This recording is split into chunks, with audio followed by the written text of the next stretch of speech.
Hey, welcome back to Métropole Grid. My name is Andre. Thanks so much for tuning in. It is July 30th, the penultimate day of the month. I trust you're well. We're back once again for a Thursday evening. Decklist of the week, it's something we've seen before. That's not going to stop us from playing it at least one last time. This list is a lot of fun. We played a whole bunch of HANDGUN throughout like all of Tuesday, if I'm not mistaken, and really enjoyed it. I think we played two different versions. This one is so interesting, which is great. Hey, Komodo, ahoy, ahoy, hoy. How's it going? Hey, Griffin, it. Sorry. Hey, good evening to the gamers. How you doing, Griffin? Dom, hey, it's the grid. Yo, what's Friday like? It's the grid, Brennan said. Taking locals off tonight. Wife got an iron infusion and needs some rest. I'll be putting people in Mirror Morph prison to balance the scales of evil/good. Enjoy the iron infusion. That's cool. I wonder how they do that. They just like make you chomp down on some metal blocks, huh? Thanks for the stream to help me through airport hell. Cool Lava, you going out to the west? I take it. Right? Maybe it's how bad's the airport? Are you stuck? Love seeing more HANDGUN about it. Hey, Mr. Grid Safer. I listened to most of tonight's episode. How you doing? How are you and Jeff? My partner was out. I've had no social contact today. It's been really, really bad. I woke up. Partner went to work today, works in the office like 3 days a week. She just came home like 5 minutes ago. We said like 3 words and now I'm here. I've talked to no humans. I don't know how to do this anymore. 5-hour delay essentially. Oh, okay, Cold Lava. We can play like one egg infusion game if you want to do it. So if you want to queue up, we'll get through it. Sorry about that. On that note, if you don't know, if you're trying to follow Cold Lava, this weekend is what's it called? It's Continentals. It is at the Bellevue. It's Cascadia, Seattle, sponsored by NSG Continentals. This is going to be a huge event. This is, I think now I want to say 4 or 5 years running. Used to be ran by Whiteblade by Sam. At this point, for the last couple of years, it's been taken over by Man of the Moon, who is a bit more local to that area across the border. And Cascadia is an in-person event at the Mox Boarding House. It's been just a large event. This is the first time I think it's officially a Continentals. This is like the biggest in-person event in the States this year, if I'm not mistaken. And has great prize support. It has killer side events. There's like a team tournament with draft. So there's going to be a whole weekend of stuff. This is again out at Seattle. So if you're out there this weekend, hopefully you enjoy it. Look at all the great prize support.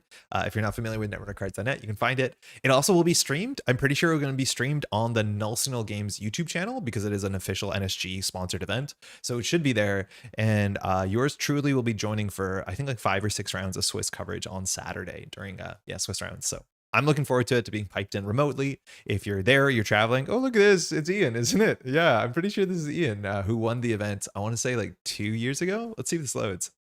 The first one was Continentals when Ranji went. Oh, it was a Continentals, right? Yeah, it's a Cascadia champion Rongi Dodge. So this is Ian who did win it. So it's the second time it's been a Continentals. Have you seen this man? I'm assuming the person next to him is actually like someone else we know. I don't know if we're going to see the rest. Oh, it's this image. Is it Sokka? Yeah, the champions Rongi Dodge and Sokka. There's Sokka next to him. This is the public access plaza, which is cool. So yeah, there's a long lineage of great stuff. Good tournament here. Decided to make a cheat sheet of op lines so I can pretend to know about when I do cons commentary. I think it's going to be really exciting. In some ways, it's stressful. 300x, that's such a funny number. But in some ways, it's going to be stressful because commentary teams, players, we don't know all the lines. There's going to be some secret brews. I've no doubt people have combo PD decks that still work without RLC.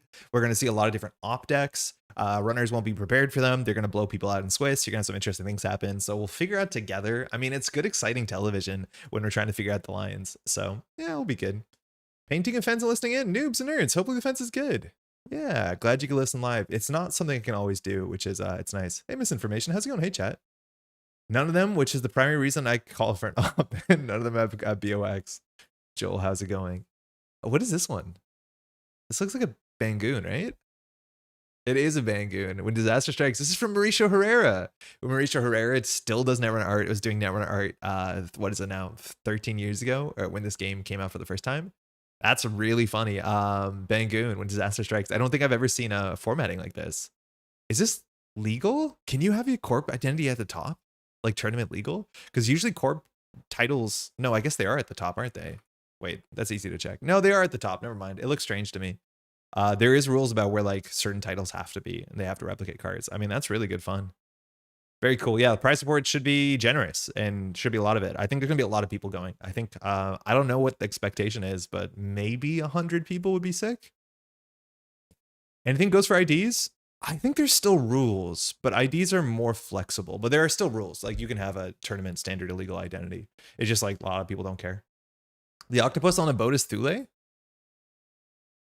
Yeah, Thule Subsea. I'm assuming this is the Seattle Kraken, and this is the Seattle Ferry. I don't know much about Seattle. I've been once. We have a tree line. This is from Don Trang. Nice colors, like that a fair bit. This is the Seattle Tower, the Needle, and then the Seattle Monorail for Melia City Luxury Line. And then finally, well, I guess we have two more. Oh, it's Leah. Hey, Leah on a chestnut. Sick. Yeah, Leah won this just last year at Cascadia Champion, so it's awesome that she gets her art. Breaking news, Luxury Line timeline in question after Haas Byrod hacked. Awesome. Got some coffee. And then finally, this is a flagship from Alexander Simonovic, who has done a couple pieces of art for, I think all the stained glass stuff is from Alexandra.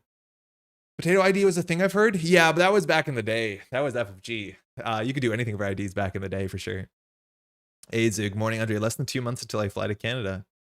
For Worlds or just in general?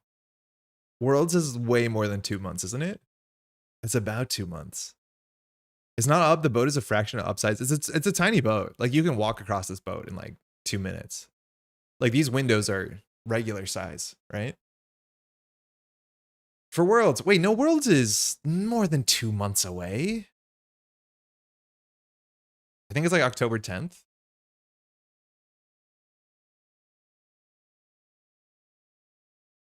Yeah, 2 months and 10 days. Got you on a technicality, but like, yeah, that's closer than I thought it would be.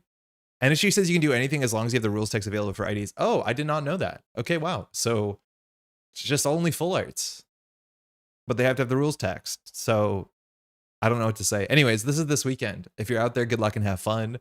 There are going to be 5 more Continentals, 2 more in person, 2 more online. We'll talk about them more in the future, I reckon. But for now, let's play this. I really haven't actually booked my hotel. I need to do that. Yeah, I definitely would book a hotel. I would also try if you're flying, which I know, Joel, you don't have to. Booking a flight sooner than later is probably a good idea. I don't think the oil prices are going to get better in the near future, unfortunately. So do what you will. If you don't have a passport, you probably should look into that. You can get a passport in 2 months in the States, I'm pretty sure. Generally, yeah, you want to sort this stuff out before. You got some while. By end of September, and I'm spending a few weeks there. Oh, so you got me on a technicality. I mean, that sounds nice. I think if you're traveling in, if you're just for Worlds and then you go out like, you know, in 3 days, you're kind of doing yourself a disservice. Montreal is a really nice city. You're also close to like Quebec City. You can go down to Ontario. You can go down to the States if you want to. There's a lot of things you can do, so why not? Oh shoot, do we need to get a visa authorization to enter Canada from the US? Blurby, I definitely am not the person to ask. I'm not an American, so I wouldn't know. But I don't know. Classically, whenever I've gone to the States, I've just got in a car or an airplane and gone. I don't think you need a visa for that. But I would double check. I 100% don't. I'm like pretty sure you don't know, but I wouldn't be 100% guaranteed. You can always go onto the, what's it called? The Discord, the World's Discord, and check around there. There's definitely somebody who can answer you with a bit more authority, but I'm pretty sure you can just go across the border. I've never had issues. Let's go. Oh, wrong one. Just need your passport. Canada can be upset if it's going to expire within like 6 months of travel. Yeah, if your passport is like, if it expires in 6 months, you should be fine. I managed to get to Edinburgh Worlds on 24-hour short notice thanks to sudden windfall. Sadly, that's unlikely to be possible for Canada, though I can hope. I'm in Komodo, and for those who don't know, there is usually something called Run Together, which at this point, I probably would have heard about it. It's happening, right? The Run Together is like an assistance program where people basically, they make money by selling a pack of community-made alt arts, and then that money is distributed to folks to help them get to Worlds and make it financially feasible. Whether you need a little bit of support or a lot of support, it doesn't matter. That's what it's there for. I'm pretty sure it's happening. It's still getting finalized. Okay, cool. So for those who like have considered going to Worlds, but you know, it doesn't make sense for any reason, please, I know asking for help can be difficult. But that is the reason why it exists. And if people don't use it, why does it exist? So like it is for you if that matters. I do want to say that Worlds has officially sold out last I heard. So like getting a ticket in the first place, which again, Run Together can help with that. You might need to wait until you see if there's more spots. And even at the last minute, sometimes spots open up. So looking to rent a car and road trip somewhere else after Worlds. No idea exactly where to. Hey, Solomir. In Quebec. If you go to Quebec City, it's nice. It's like a 2-hour drive, 2.5-hour drive away. It's not a big city, but it has like a really nice old section, and it's like Montreal adjacent. I can't say too much about Quebec City, but it's like a cute place. It's worth seeing. If you want to cross the border to the States, like New Hampshire is nice, Vermont is nice, Maine is quite nice. But otherwise, like, I don't know, you could go to Ottawa, I guess. I don't have anything great to say about Ottawa, but I'm not like, if you want to go see Parliament, it's there, I guess. They officially opened more spots for Worlds about a week ago. Okay, sick. That's good. I'm looking to go further than Quebec City. Oh, you could go to the East Coast. I've never been there. I've heard really nice stuff. That is definitely like a thing worth doing. Go to Saguenay? I mean, you can go to Saguenay if you want to. I've never been to Saguenay. I don't know why someone would go to Saguenay. Do you know how many more slots they opened? Americans don't. I don't know if you're a non-American traveling, which might be different. Yeah, if you're just like the average American, I don't think you need anything. But if you're like, you know, visiting or you have a visa or something like that, that might be a bit more complicated. But yeah, you can just walk across the border largely. We had an opponent for a second. I think they realized they wanted to play Corp, and so they left. That's okay. The lights feel really bright tonight. It's hurting my eyes. I tried to do a stream a couple weeks ago where we did as few lights as possible, and like you can tell it looks a bit odd. 2 more hour delay flight delayed. Oh my god, Cold Lava. Is it weather or is it just like unfortunate? Is it a mechanical error? Did you do this? Whose fault is it? New player here. Recently discovered your Feeding Frenzy Arch Glacier deck, and now it's my favorite deck ever. How much Restoring Humanity do you expect to see this weekend? My expectation is some. I think you will see some Restoring Humanity. Pretty safe pick. Is there a rainstorm right now on the East Coast? We are relatively dry here. This is the longest we've waited in the lobby so far. I mean, maybe some East Coast folks are traveling. Is there anything going on Friday, Cold Lava? Or is it like All-Star and Saturday? Cascadia has... Oh, the team-based thing is on Friday. Okay, so people might be actually traveling right now. Because Friday is the team-based booster pack draft, which seems like a Herculean effort to get that to work together. It's also a team-based draft, which is just a really good idea. For those, hey, let's go. For those who don't know, drafting is really slow when it comes to Netrunner. Hey, hoping for the best. Because you have to draft a Corp deck and you have to draft a Runner deck. So you spend twice as long drafting. So what this tournament is doing, which is something I've heard other people suggest doing, is that you team up with a partner, you draft Corp, they draft Runner, and then your scores are combined. So the draft takes half as long, so you have more time to play games. It was weather, but now I just think back up from the delays. Bummer. All right, we're playing against Lat. 47 cards. I'm assuming this is just good stuff Lat. We are Bangoon. This hand doesn't make any plays, so we'll mulligan it. I don't know, pushing behind a Fly Swatter. Oh, we were desaturated for a second, huh? Okay, so we could go for the aggro play. Why are these desaturated? Oh, JNet. That's new. When you can't play the card, it's a bit desaturated. They don't have the gold border, but these cards, they look different. You see, they only get bright when you hover them. Maybe that's lost on the stream. We can just do the aggro play, which is like Sack Zone, Fly Swatter, Advance. We want to advance this once a turn at a minimum. Like Event Horizon is another possibility, but in theory, they get through this with 3 credits. Fly Swatter, they have to produce a breaker, which we'll see how hard that is. Jeff, how is the rest of Measured? No. Measured, you probably don't trust that, especially when you want to hit Lat this early. You cannot, in fact, measure a response. It's immeasurable. Quesadilla. JNet actual from airports. Yeah, this is airport Wi-Fi JNet, which is pretty sick. Give me another card. So you got your knickknack draw. That seems good. So yeah, nothing to do. We have a DRM if we want to keep jamming. I think against Shaper, like I don't expect a lot of central pressure, so we can't just keep jamming. We don't really want to like, we could full score this and like pass. Then like DRM is the play, and he doesn't know that we have DRM in our hand. But like in theory, if we leave this for another turn, like if you install a Coalescence, you're up like +4 credits. You might consider contesting this. I don't really have a better play here. I guess second ice is a better play. Yeah, this is fine.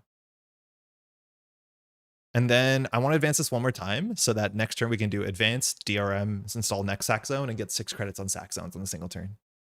I think Age on the remote to prevent SMC breaking. Yeah, exactly. If we're going to leave it, we have to be a bit less risky, right? So now it's a 2 ice face check, which is hard. After trying to measure me on threat too, like 3 turns in a row at GNK, this feature would be great in person. I was a Tuesday GNK. I mean, you got to keep people honest. So this is playing around DRM. Cold Lava knows we're on 3 DRM, which like well played because that is our play next turn. He didn't see we have this, but the deck's on 3 up. So running HQ is a bit better than it looks. It's weird that he didn't fire Knickknack this turn and he's not seemingly going to get a lat draw. I wish my measured and paper play was desaturated when not on threat 4. Fumbled that a little bit last time I played. I mean, the judge calls around it are so difficult. I think you know that. All right, just click for credit. Slow lat start. No Knickknack, no lat draw. Throwing out Knickknack Azimuth. If we top deck an agenda, we're gaming. Unfortunately, we didn't, which was really good that lat ran HQ. I don't want to ice HQ. I think we can draw once if it's an agenda we can jam. I mean, I think we just install that and advance.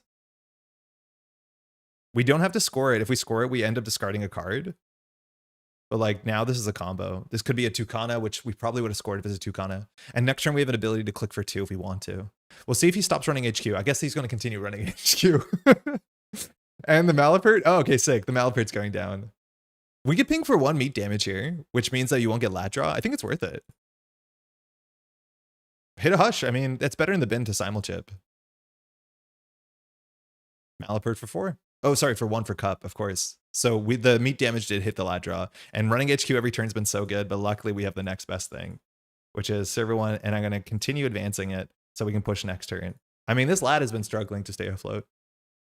I think Measured is responsible for more game losses in my local meta than any other card. We need a piece in our time to come back. All right, click for 4. We have HQ pressure. If we score this, we can get a BOAC. And then we can just DRM to jam the next card. I mean, seems good. We're just going to totally do Shaper Remote Rush and like not care about centrals, which I'm feeling okay about that. So the one turn that he didn't run HQ, this can fire. And I think like we're going to be on threat no matter what. Sack zone is like fine. Go. I mean, when you don't play against a deck that puts pressure on centrals, you can get away with this sort of thing, right? For me, it's Melly used so many times someone forgot to pick an ID. I mean, if they forget to pick an ID, they just don't get an ID, right? But then I guess they get the, yeah. I haven't had to do a Melu judge call. Because I don't think I judged a tournament when Melu is fully legal. Ooh, Fizarium's good. Luckily, we have a Fly Swatter in the back end. And an Event Horizon, so like really good server against this. Oh, that's a really good top deck too.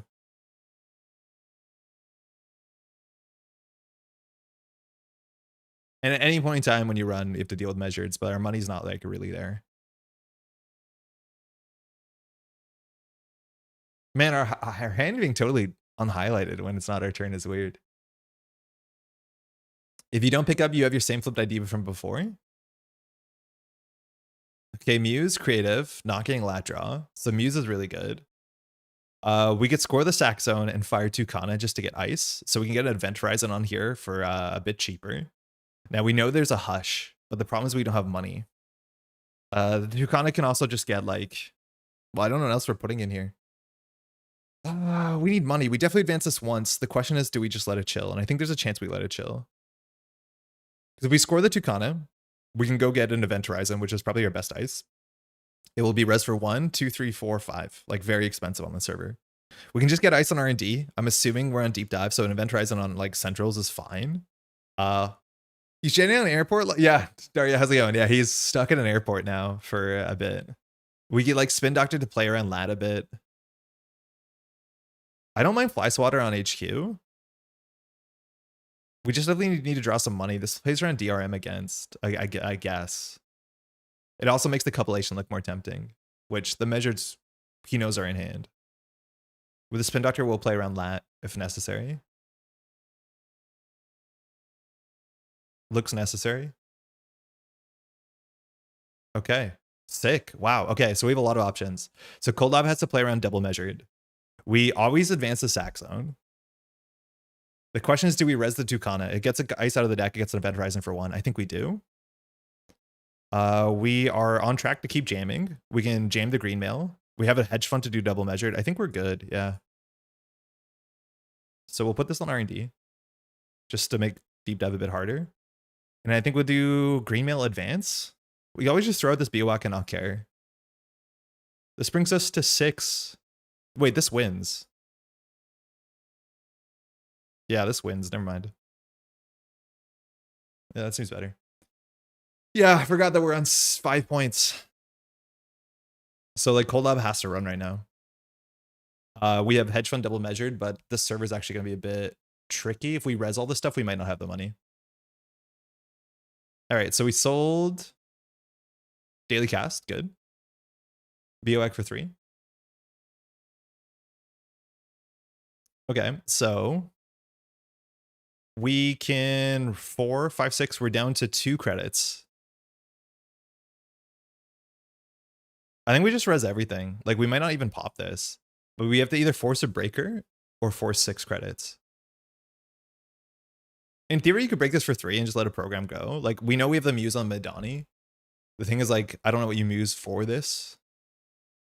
And at the end of the day, even if he goes through all of this, like he just takes the Let Them Dream. Tucana can still fire if we wanted to, but financially we don't really have it. Even if we didn't advance this, like you have to play around Seamless. So we could have maybe hedge fund last turn, which might have been a bit sharper.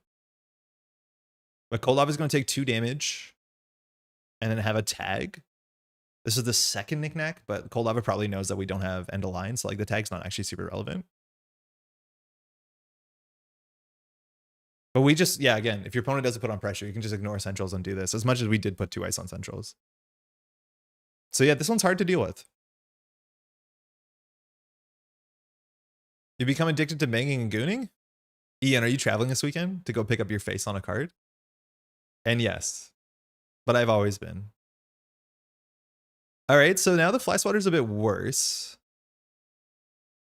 You're not? Ah, bummer. Okay, the fly swatter's a bit better. We put the hush on there. So now we can't beat the fly swatter. How are you going to break this ice? There's no way to break this ice. You're just hoping that this doesn't end the run? Or it's another Event Horizon? No, I don't know. So we can't score next turn unless we top deck a Seamless. Coward move to not. All right, so at least we're bankrupt. So Kolava we can't necessarily score. We have to draw one of our 2 Seamlesses naturally. The server is still really good though, because we have to break Biowak, Fly Swatter, and Event Horizon. The Hush is not good for us. You can't purge this thing, it's there. Simulchip, run back, is like very expensive. So we top deck the Seamless, we have it. Lat draw is fine. We don't. We could score this, which doesn't do much. We could score on top of Tucana. No, it doesn't do much. Do we have score Greenmail, get a Biowak, make money? No, that's silly. I think we just do triple credit and say do it again.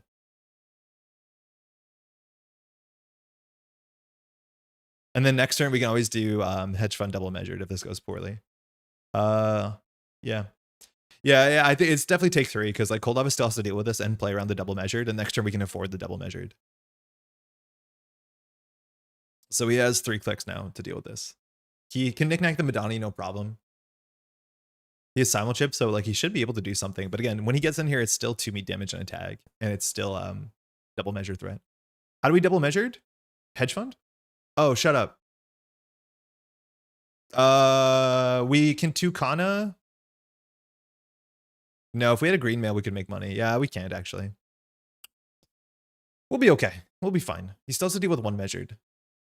The new animations are hurting my head. Is Jaina not supposed to be this fancy? Yeah, it's weird. I don't like my hand being decolored on off turn, because then I don't think these cards are real. Second Muse? I'll cut that from the stream. There's an editing feature. I should try it out. All right, Fizerum. So then we're going to flicker for this one. So we're going to have 3 cards in hand. The question is how much money does this take? Because I think you have to break this for like 6. Oh, you're going to have 4 cards in hand. Actually pretty good. I mean, we still just keep jamming. We're not too upset about it. We can't make money off the Tucana. It'd be cool if we could. We could grab a Fly Swatter just to purge the Fizerum at instant speed. Oh no, the last Fly Swatter's on HQ. We can't. But if you install the Fly Swatter on the server off of Tucana, you could do it. And like you could play Ping. You could do weird things with Tucana. You can play Anemone. All right, so we're paying 6. We paid 6? Oh, wow. So we're dead to the double measure. We're credit short. I think jam hedge is probably next to ensure we can double measure. Yeah, we just keep jamming. So simulchip. Is the only breaker going to be Fizerum here?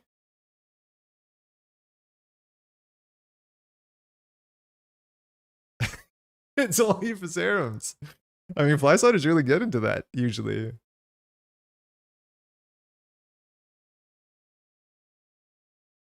All right, so you got 1 point. Great. Next turn, this Greenmail's threatened from drawing Greenmail. So we can search our deck for an ice. I don't think we really want to here. We could get a Maskarovka on archives. It's not super important. It thins the deck, actually, and I'm okay with the deck being thinned. Yeah, sure. I just don't want to draw this, so we'll just get a free ice on archives. It's like bad to thin the deck, but like I don't think we're expecting central pressure in the next little bit. Actually, trashing the Tucana. So here, single measure doesn't do it. Yeah, I think we just do hedge fund, install Greenmail, trash knickknack, maybe. That's the good thing about icing everything is like there's no obvious knickknack run. So like maybe we don't have to trash knickknack. But like, yeah, running archives was the play to get back into the game financially. So we always do this. The question is whether we trash knickknack. I don't think we do. I think we just need to keep our money up. I don't know that you need to play the hedge now. Oh, you might be right. Yeah, maybe we don't have to because we can keep it as a surprise. But now any single run is like weak to double measured. I think we just score the Greenmail. It's credit neutral.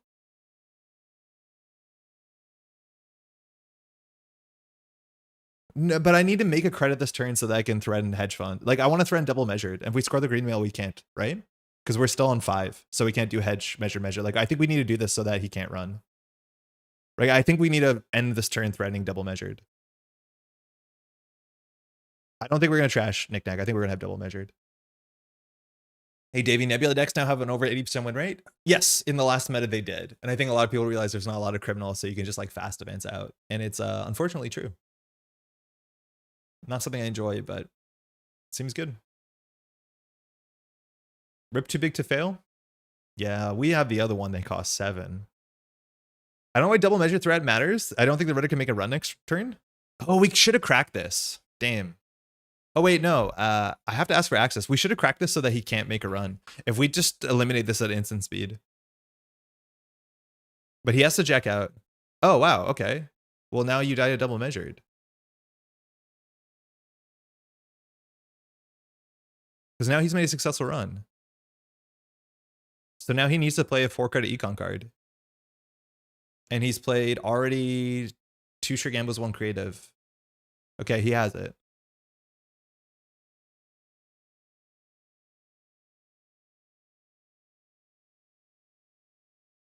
Like we're threatening lethal here again, and he has to run it, and we can afford double measured.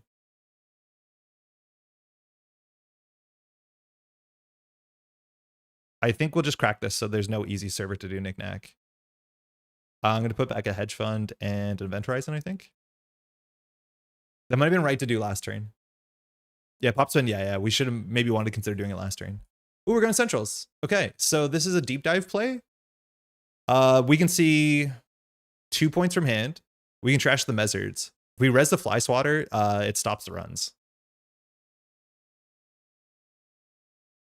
So again, Malapert, but like it doesn't really matter. We're gonna win in the remote server. I'm not sure if we had to do that because I don't think you can actually deep dive into the vent horizon easily. He clicked install tide. There was no deep dive. Yeah, you're right. Yeah, I think we're just trying to flush copulation, but that's the game. AGG. I mean, the ability is good. Like pushing the remote server with all these face ups and saying you have to run it over and over again. Thanks to the game. Hopefully the weight isn't unbearable. I'm assuming Cold Lava is playing op this weekend. I really hope that he is. He's a great op player. I don't think he's playing Mirror Morph. Can you explain what happened with the NSG leader getting fired in 2025? No, not really. I'm not like part of NSG, so I don't know the narrative, the story.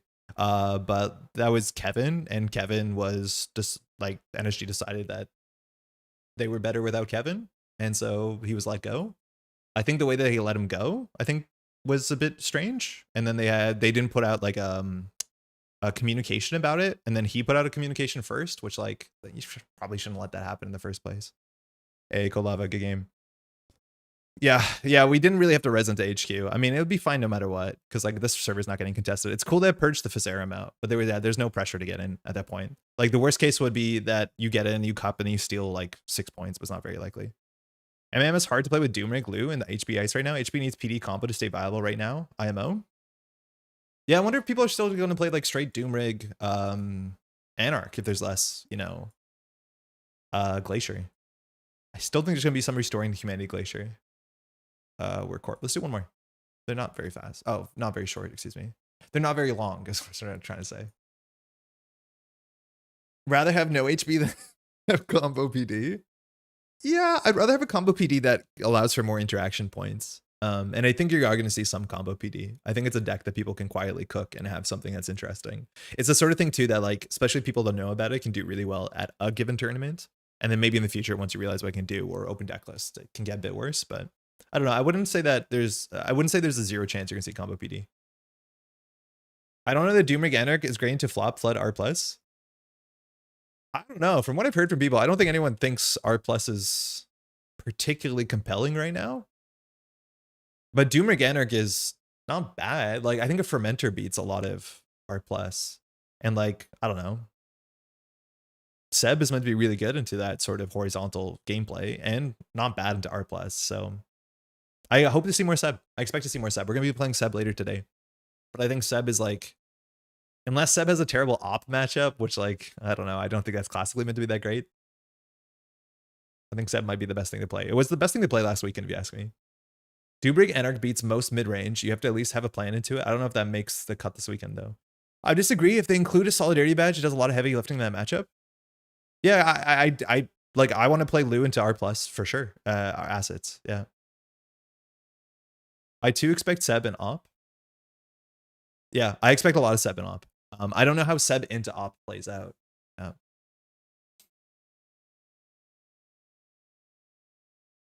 heard the leader complained that NSG culture was toxic. Oh, I'm not part of NSG, so like I obviously don't have a comment on that. I don't know if his response is still like publicly available. But like I think the way that NSG handled the firing was like not great. I think they had to apologize about how that went. But yeah, I think the change seemed to be better for NSG for sure. I feel like Op was favored in Seb, but I didn't get to play it against that many elite Sebs. I remember playing the matchup like into Cold Lava, like in paper many moons ago. And it was like if Seb could find the early, at least this was like, you know, Op many years ago. If Seb could find the early crew into Chisel Charm crew into Devil Charm, their remote server fell apart. And usually those ops back in the day was like, can you stick the first card on the remote server? And then like that became something, which became something. The whole like dies to pinhole in turn one. I think the op decks are now going to be a lot different, where it's more about having more things on the table. Curious that a Canadian so obsessed with banking goons. Ian, I went out to a gun range. I didn't talk about this on the channel. We went out to a gun range for the first time. I've never shot a gun. 2-3 weeks ago on like a Wednesday afternoon, we went out to Kanawagi, which is like a First Nations reserve. So they have different gun laws about like what they're able to have. And oh my God, was the gun range weird. Like they were flying Trump flags. We came in immediately and the guy was like, hey, there's meant to be 4 of you. And they were like really nice people. And they're like, oh yeah, sorry, one of them felt sick. He's like, oh, what did he catch? You get the liberals? You become a liberal? And they were like, oh God. And then the dude went to do like a whole bunch of slurs. It was really uncomfortable. Once we got past that guy and the people who were actually in the gun range that taught us how to like fire guns, they were nice. They were totally reasonable. They were not weird. But everybody else was like fixated about how the government's taking their guns and how, yeah, it was very not great. We had to make the read about what we looked like for them to decide which slurs they were happy to say in front of us. It was mega weird. I also don't think I enjoyed firing guns that much, but we're playing against Baz, and I have no idea what Baz's reach is. Baz is really good at just saying transfer turn one, who cares? Because if you res, they boomerang. If they don't res, well, that's it. Gun ranges are nice until they really aren't. We were expecting it to be weird because I went with someone who went before for like a bachelor party, but like we had a lot of time for the people to talk to us. And like they're, again, flying Trump flags at a First Nation reserve in Quebec. Like it was odd. This is not the hand. This is in Canada? Yeah, it's in Canada. My partner took me to a gun range when I visited Texas. Super uncomfortable experience. Not sure what was worse, the Trump stuff or the guy that tried to flirt with me by info dumping about War Thunder. Like, wait, War Thunder is a video game about boats, I think? I live in the deep south in the USA. I can get cringe real fast. Hey, Matt. Yeah, it was a weird experience. It was definitely strange. It was not a place though you could have said something. It was just like, oh, okay. And where he talks about like which racial group is the worst at paying attention to their gun rules. I'm like, oh, Jesus, okay. I don't know what to do against Baz. It's 46 cards. We probably want to play around transfer, and Event Horizon's like technically the best at it, but it's like not a proactive play. If we put a Spin Doctor on the table, Quesadilla might have to run it on the basis that it could be a Tucana or Malapert for a Green Mail setup. I mean, that's like not really good for us, but I think we might just do like something really weird. You in theory could just like let HQ open for a transfer. The problem is like, unless you can duck the transfer is gonna happen to you. That's a tank one that keeps leaking information on secret forums. I think that's the one, yeah. Going out to shoot the hillside in the desert. I mean, you can't own guns here. Like people don't own guns. So like if you want to go see what a gun is like, you have to go to a place. All right, double daily cast start, not face checking to get one of those down. We have just a green mail for, I mean, BOAC reasons, and it's hard for Baz to deal with BOAC at instant speed, so I think we'll just threaten this. It shows that this is not an upgrade, so it has to be a Spin Doctor because we're not putting an agenda face down. Quesadilla, mind you, has played a lot of HANDGUN, so we'll know some of the lines for sure. Had to be a terrible spy. I didn't even consider I could extract classified info from him. Yeah, there you go. BOAC in chat. Yeah. So this thing is not boomerangable, but at least it won't have a face check. So we spend nothing and you get in. I mean, like if we draw one piece of ice, we could do DRM push. Hermes is kind of not good.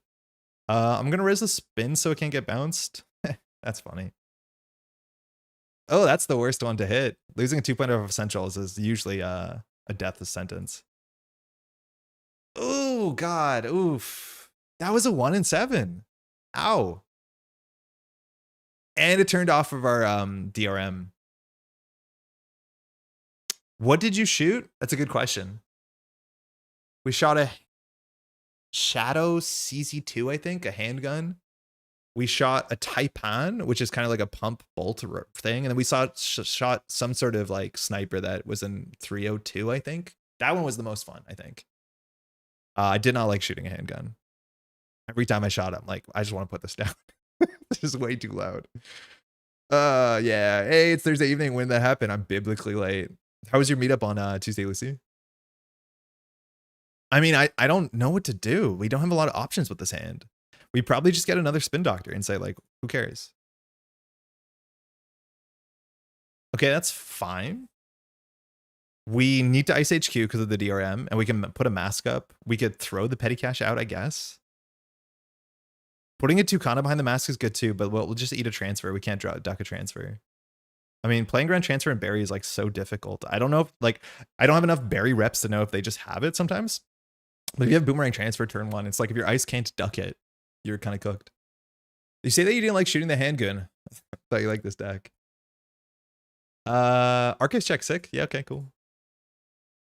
Shotguns and rifles are more pleasant to shoot and actually can be used to hunt. Yes, I don't think legally you're allowed to shoot shotguns at the range. I don't know why. They sold them, but they wouldn't let us shoot a shotgun. I don't care if you trash this. But the rifle was way more fun because you were kind of on top of it. And so like the smell was a bit much, but it like the kick was way more manageable. Did you just call him Barry? Barry Bazwong? Rohit, what's up? Did I miss GF HANDGUN? Yeah, we played it on Thursday. We played a couple games. I mean, you can pay. Market rate. All right. 2 runs wasted for Quesadilla. Archives run and a server 3 run. Yeah, I don't care about this. Like, we're not shuffling a Spin Doctor back. We're not shuffling a petty cash back. So DRM could be online. The problem is if he steals a 1-pointer, he's on 4 points. Who's that a bigger problem for? I don't know. I think we just do hedge fund DRM. I don't think we install the Tucana. I think threatening double measured as soon as next turn is actually probably even more important. So it's probably the Eminent. We could advance it or we could Tucana. Tucana means no matter what, we're happy. Yeah, maybe we were meant to advance this, but I think with the Tucana, just getting an ice res into Hermes is good. Tucana is really important against Hermes because it's one of the few ways to get your ice res. That does trigger Barry, which is kind of interesting. Mind you, Barry might be a bit better against Op because Op does res way more ice than most decks do at weird windows. So you can get like a daily cast on their turn to hit your start of turn trigger. It's like kind of cool. So we're assuming this will not go through. If we res this for 3, we're assuming there's a boomerang in hand. We go to 10, 9, 8. If we res just the Tucana, we go to 9. Which means we can do credit measured. The Tucana can't get anything super relevant here. The issue is like when this score happens, we'll probably get Hermes on HQ. So I think we have to just res the Tucana so we can repair our HQ. That being said, when we res the ice on HQ, that's where the boomerang can go. Like it's really, really difficult here. Because yeah, so say that we don't res this. We res the Tucana, steal the Eminent. Quesadilla has to do his score first, has to bounce the Event Horizon. Then we can Tucana to Maskarovka on HQ. But then he can boomerang the Maskarovka and just transfer us. Because whenever it's res, you get the trigger. If we res the Maskarovka here, we go into 8, which means we can't double measure threat. I think I just res the Tucana. Well, if he like boomerangs this, the game like if he boomerangs this, then Tucana will keep HQ safe, which is good. So maybe we just res both. We've seen 1 hedge fund, 1 petty cash. Yeah, I mean he's gonna get a Baz trigger. Maybe he won't get 2. Yeah, this is what we're expecting. But if we don't do this, he does it on HQ and then transfers us because we get blown out no matter what. Got to trigger him to the Barry, install the turn on MR. So many games that happened in early meta.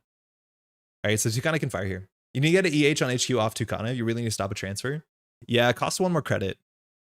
So you have to bounce the Event Horizon, and then we can respond to it. The problem with the Event Horizon is you can just go through it for 3 credits, right? Like, sure, it trades for a transfer, but maybe a Maskarovka is better? Ooh, he lost an Iru and a Compromat. Like, Winchester cost 1, Event Horizon, you can go through. Like, I actually don't know. Yeah, Winchester's probably better. It puts us off double measured. Yeah, I like Winchester a bit more. So now Barry can install a card here, which makes it harder for Quesadilla. Now with daily cast at 2, it's like so much better to like float the tag here. Yeah, Barry will just like boomerang the Winchester and not care about the program subroutine, I think. And again, this deck is known not to have any tag punishment, so you can actually float the tag here and it doesn't really matter, which sucks for us. But measured is online, you just like not much we can do with 5 credits.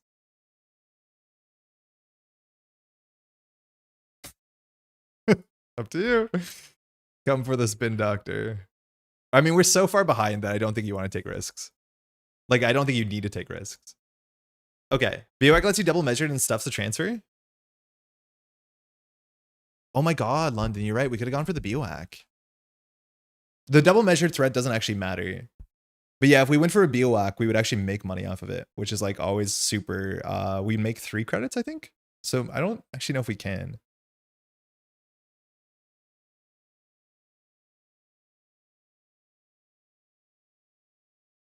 So now the problem is like when we're this far behind on points, and like, man, that Hermes turn was really bad for us. It's difficult for us to keep pushing because, you know, if we have a real 2-pointer in the remote server, it's real difficult. We could push an Eminent or a Green Mail. Eminent's more important for both of us, but we have a money issue. Like Boomerang Transfer is going to just close the game on us. The Tucana is kind of interesting, but paying 2 and then you res the Tucana for 2, you res your ice for +3, like you gain a credit, I think. So I think we have to just put something in the remote server that's not appealing enough. I think this is the least appealing agenda. Yeah, I don't know about this. This doesn't seem good. It makes 3 instead of paying 1. You would have been a 9. Oh yeah, because we paid 1. Yeah, it makes. Yeah, but yeah. I mean, like no matter what, he was on 8 credits and 4 cards. So like he's gonna play around unmeasured. Against double measured, he was able to play around it. Looks like a trashable.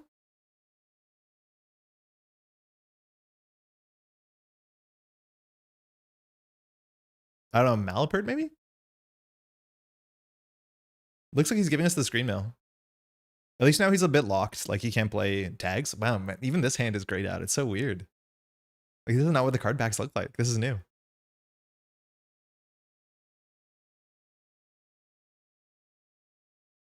I think my biggest thing I'd love to see JNet is like anything that has a once per turn ability.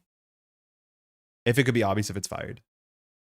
Okay, so Carmen's threatening what is it, a 5 credit run on HQ? Because you have to boost break, break, break. Technically you could lose your Hermes, I guess. Green Man without having Hermes fire is pretty nice. He saw a Bioac. So Carmen breaks Bioac for like a lot. It's like 7 to deal with it because you have to double boost. So I think we always do this. The question is, do we put the Tucana down and go down to 2 credits to get ice on R&D? I think we do. I mean, we're never going to financially recover from this. So we'll do Green Mill. I think we'll just get a mask on R&D. Oh, that allows you to Baz. I mean, no Baz trigger there is so good for us. Okay, that's huge. That was actually kind of bad. Is gray or unplayable cards? Yeah, that's new. So if they're gray, that means you can't play them. So either it's not your turn, but if you can't afford them or you're not on like threat, they'll also be grayed out. They used to only be like highlighted with yellow and not. Now they're actually grayed out as well. Your cards aren't playable on your opponent's turn, so I think that's what grades. Oh, 100%. I just don't know why the card backs are grayed out. Yeah, this is new because this wasn't here on Tuesday, so it was like new in the last 48 hours. I find you can go wrong if you always treat fetching Bioac as the best line. I mean, it's not bad. The Bioac on server 4 is actually pretty good to push the Eminent. I'm worried about a boomerang transfer, but that's the big thing about like why this is so good is if we have money, our ice, like we're not worried about Hermes or transfer. It's annoying, but it's not like game losing. Which is why, like, imagine scoring an Eminent off of Tucana and getting 2 ice, like, for free. It's so good. We just have to watch out. If you need to res Bioac, for those who don't know, you need to have at least 4 credits. Because you have to afford to be able to do it. Which, like, not a great ruling. Lucy put a bunch of animations in JNet when bet. I do like them, though. Yeah, Lucy shared a bunch of the animations that were added. Okay, Chesla throwing out a Hermes, cool. Okay, pushing this is dangerous, but for both players. I think I'm going to go for it. I mean, Bioac you can break, but this is the only thing that gives us money. I think we have to do it. It's also worth playing the Carmen just because the face check and the Event Horizon's a bit less bad. So like this loses really bad to transfer. In fact, there's a 1 in 4 chance we just lose. And now the transfer on HQ is only 3 credits. I'm glad we didn't go for the Event Horizon because this breaks for nothing. You got to push it losing the Eminent means the sack zone is useless. Pushing the Eminent means the sack zone is useless. Yes, we need to get money. So I think we have to push this. I don't know if Quesadilla feels comfortable contesting this. This could just be a code gate. Could also just be a big old Eminent. Sorry, could it be a big old Lizard? And then we're still threatening single measured. Again, I really wish the tags were more relevant in this deck. You'd have so much more reach. Like even if you played like a singleton Retribution, maybe that's worth something. Like imagine we retributed a Carmen. It would be kind of cool. But yeah, unfortunately with open deck list, people know you can just float the tag. Only Wayland attack question. In fact, you're telling me about it. Like, what are we meant to do here? Trust operation? Get a free Bioac? Like, why is the best tag punishment in the whole game in Jinteki?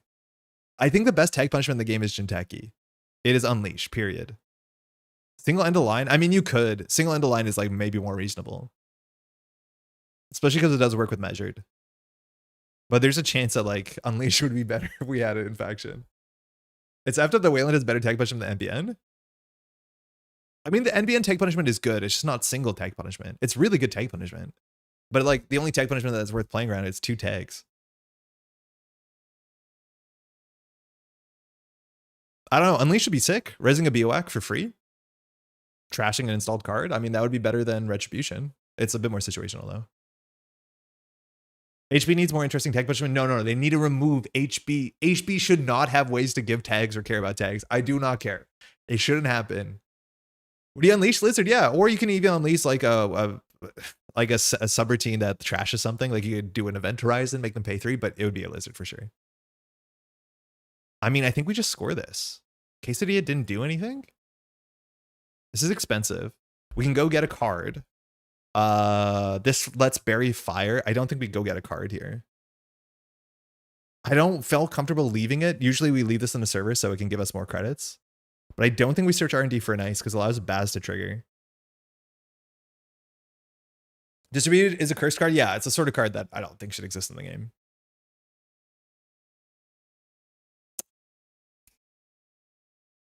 I forgot there was an ice to bounce. It's like, wait, we're so good here? Yeah, we could have got another Bioac there, actually. Okay, I'm going to throw out... I think an Event Horizon's not particularly compelling with the Carmen Chesa. 2 Eminence is a bit sketchy, but like I think that's how we win. We get to 6 points. Window. This is going to be a compromat turn, I think. So I guess we're windowing HQ. I mean, that's fine. Spend Eminent, install Bioac? You can do it. It still costs you like money. But into, ooh, that's good. Into this list, that might be fine. So we're not going to res the Maskarovka for 3. We need to keep our money.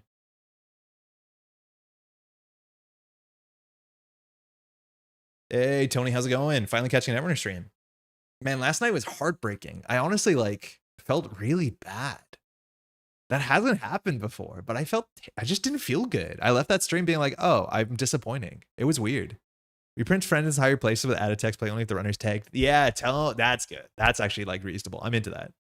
So like unironically, I'd be fine with that. To be like, oh, you float tags against assets. Oops. I think we do expend this.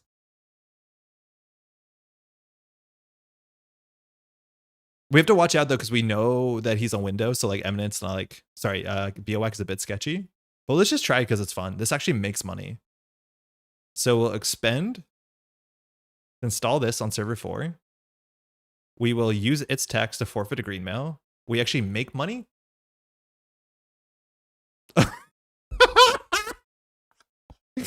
Oh God, that's bad. What a terrible thing to see after you've installed your BOAC. We're gonna lose so many agendas on this BOAC. That is so funny. What a bad thing to see immediately after you do a cool kickflip. They just quickly install a mag electric. I mean, okay. So what can we do about that? Maskarovka on HQ doesn't work. Yeah, holy smokes. Is that not good? This is a really bad deck to res Big Ice into because it's on window, it's on like compromise. I don't think it's on reprise with Mag Electric, but yeah, it's this is bad. So we have to get this in here now. And I don't think advancing actually matters. I think we just need to take a credit. Like we can get transferred into Mag Electric. Baz meta hype. I mean the op-eds, we're coming for them. Oh God. It's so bad. Yeah, like we might have to forfeit this next green mail, which like if we have to, we have to. The face check on the BOAC is still pretty expensive. I'm assuming he's on twinning for the win condition, and that's the thing that we're holding down with this like one annoying tag. And we are technically threatening double measured, so I don't know. He might overextend here. The thing is, if he runs HQ for the Mag Electric, he's likely to find a measured, and that's like not good. I guess 1 in 3 times. We're excited. That was such the best timed gas grenade we've ever seen. Is this the world's playmat or was this the world's playmat? How are they only 10 cards into the deck? That can't be right. Oh my God, that's right. I mean, they haven't found any of their card draw. Yeah, you're right. I mean, yeah, weird. No Underdome, no Nuka, no Class Act, no DreamNet. Just like clicking to draw. Yesterday was rough, but also very fun. Losing as part of Arkham is definitely thematic. It was. It is. I just wish like... I wish we could have seen more. It just feels so bad when it's like such a long investment. And I know the games take a long time to watch because like doing them live, it like takes time too. But for those who don't know, on my Arkham channel, we got to the finale and it's such a hard finale. And we didn't lose at the end. We lost in the middle and we lost terribly. And then we're just defeated. And the story has its own ending. It's fine. But that's that.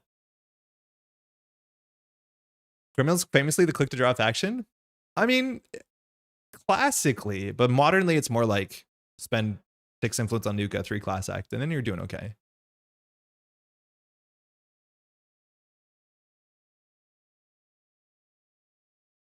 No shot you let us have this.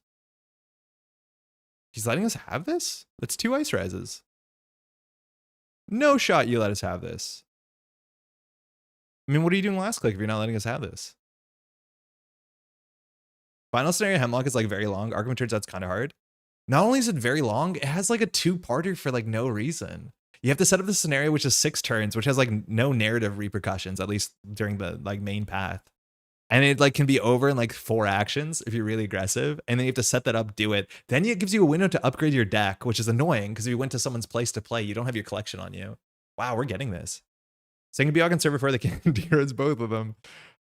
Hey, planogram from Tempo next turn. Okay, I think we're gonna score this. We're gonna put something on HQ. Like a BOAC. So we'll do the Eminent. We'll see if they get 2 installs from Barry, which would be sick. So this goes on HQ. We have to worry about archives too. We know that they're on Eru. They could be on Praxis, but it'd be a surprise, but they could be on like an HQ cheat. And now Baz fires and then Tucana can fire. Tucana fly spot on HQ, make them have a Shib. I think the BOX's a bit better. So now we're going to boomerang the Winchester. This is a weird boomerang. I don't want to over-index on protecting HQ too much. The Chesla's been useless, which has been pretty good. Oh, it's on R&D. That's fine. So we could get a fly swatter on R&D for free. I mean, yeah. This server's our weakest server, actually. Let's just deaden the boomerang. Second boomerang. 3 boomerangs. Hey, Caleb, how's it going? New Netrunner this month. Thanks for all the fantastic tools. Saw the game on Jaina and decided to come catch my first stream and said, hey, welcome to the channel. There's finally the class Axism card draw. Hopefully it's been a cool month. I mean, it's been such a long time since I got into this game, and I had a recent experience just last week where I got to sit down with someone who was learning the game and watch them play, and it makes you forget like how long or how far like you kind of end up coming. Sell out, nice. In this game, like this game has such a wild learning curve. So hopefully you've been enjoying it. I know as much as I have. Awkward class act. I mean, that's fine. Oh wait, you don't draw 4? Wait, how did? When a discard phase ends, chat, it doesn't say when your discard phase ends. It says when a discard phase ends. It fires on the corpse turn. I have never seen that in my life. It fires on the corpse turn. When did? Why? Why? Why does that have that text on it? Why does it say a discard phase ends? That is. This came out in 2019. What is going on? That's so weird. That's so absurd. I mean, the more you know. Why is that like that? This is a really good run. I'm not going to spin doctor this. New tech. For the record, every single card in Downfall is extremely cursed. I'm currently implementing them. Yeah, it turns out they're weird text. It's been a blast. So much tension. Definitely banging my head against some walls, but it's been crazy fun. I'm locked in. Hey, good to hear it. If you have any questions, don't hesitate to ask. If you're new to the channel, when I stream and play, I do try and express everything I'm doing and why. But if you have any questions, I haven't for a while made like direct new player content, but yeah, please don't hesitate. Don't be a stranger. Yeah, new Baz tech just dropped. Install a class act, draw 4, sell it. That run cost nothing and it made 5 credits. The Netrunner class act says when your discard phase ends. Wait, really? Ian, you put your face on a bad version of class act? Action? Interesting. Now, why would you be asking that? Why would you be asking action here? Oh, I know. Thinking. It's a reprise. No, you can reprise a spin. It's a reprise for sure. So the reprise stole an agenda, which means the spin doctor can get popped. Okay, fine. Okay, reprise a BOAC. Light the fire coming. We can respond to light the fire install. You can't respond to reprise.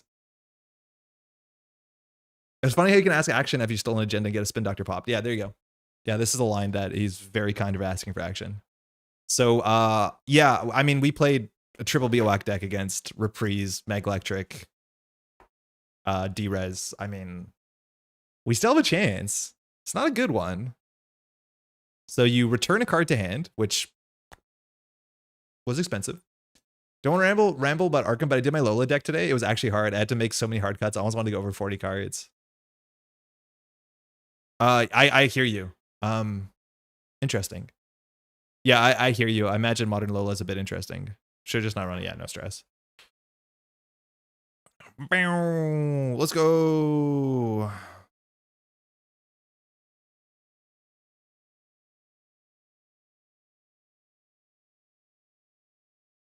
Okay. So we can green mail Myoshu. We have one more green mail in the whole game.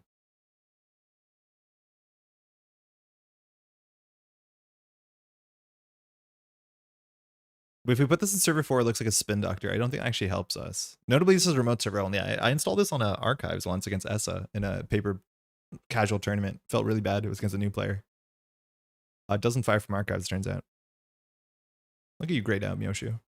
Yeah, okay, so what are we doing here? Maskarovka actually costs credits. The problem is like this server is really cheap. And we know all the points are still in R&D. We have to pretend that they're in hand. We could set up the BOX server, but with the Mag Electric, it's pretty bad. So I think Quesadilla wants to like crack this HQ, especially off of the D-Res, the Leonard Cohen card, the Window of Opportunity, and then D-Res the BOAC after we don't re-res it. So like setting up an ice here is also kind of expensive because we expect Hermes to fire maybe this turn. So like, I guess we can do this. I don't know. Don't love it. Can you double Tucana? Feels like a waste. You can put two in the same server, but the thing is like, he knows this deck. So the only card that it could be face down. I mean, it could be an agenda in theory. And you could do like green mail into, what's it called? Which would be good. Ooh, alarm clock. That's good into the BOAC. That's a problem for us. I mean, yeah, maybe we do it and say like, you have to play around Myoshu. Yeah. It's got the Nisei back, so it's pre-remaster. I guess they redid the wording. Oh. Solmir's on it? Wait, OG Classic Texas win the turn during when you install this resource ends, draw 4 cards. Oh, so the one I have has worse text. Wait, they changed the text on Class Act and they didn't email me? I have the OG one too, and it actually has worse text. It says when your turn ends? Ah, okay, that's good to know. I mean, sure. In theory, if we can win next turn, if nothing bad happens. If nothing bad happens, we win next turn. We do Seamless, Advance, Myoshu. OG Texas is the turn. It would work on a corp turn. Oh, okay. Okay, no, I rescind the ask for the email. You don't need it.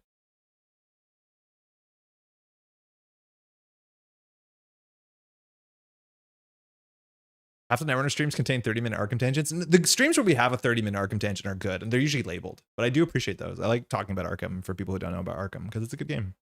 And it's like, it has the same engine as Netrunner. It's like so easy to play both. Okay, so the lethal here is Seamless Advance, or just, yeah, it has to be Seamless Advance, and then we can play Myoshu. My life for Clark Gable, for Clark Gamble. Who's that? So didn't go for the alarm clock run. I thought you double click the BOAC and then break the Winchester and just like Mag Electric it. Got 3 clicks here to do something. Can't really afford to res the BOAC though. OG text still works like that. It's just more easily parsed. Yeah, okay. A lot of the cards from the first releases were reworded when NSG got wiser with age.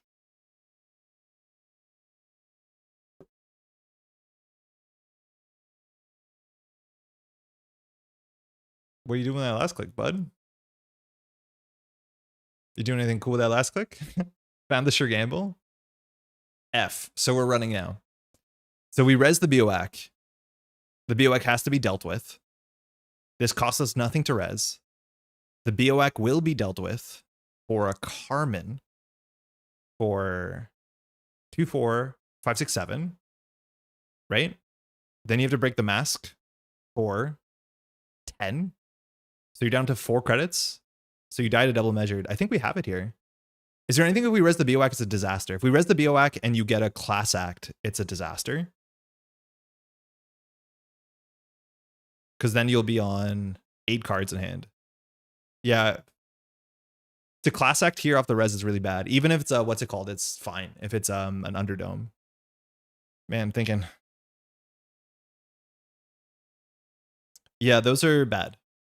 If we don't res the Maskarovka, you break it for 4, which means you don't die. I'm going to res it. We'll see what happens. But there's a couple cards here that like will catch us off. Anything that draws a lot of cards. They'll be down to 0 though. Yeah, but they'll have enough cards in hand that won't matter. And then they'll be on game points, so pushing their remote server, like our text is no longer relevant. What's up, Terrence? This list should have 1x anemone with Tucana for the kill. Yeah, there's some cool things you can do. You can get Ping or Tucana. Again, you can just play end of the line. I think that's probably a bit more easy. So we'll see if Baz installs here. It needs to be a card draw card. Oh, I think we have lethal.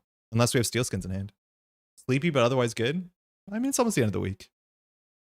Hopefully you're feeling better. I mean, I think we have it.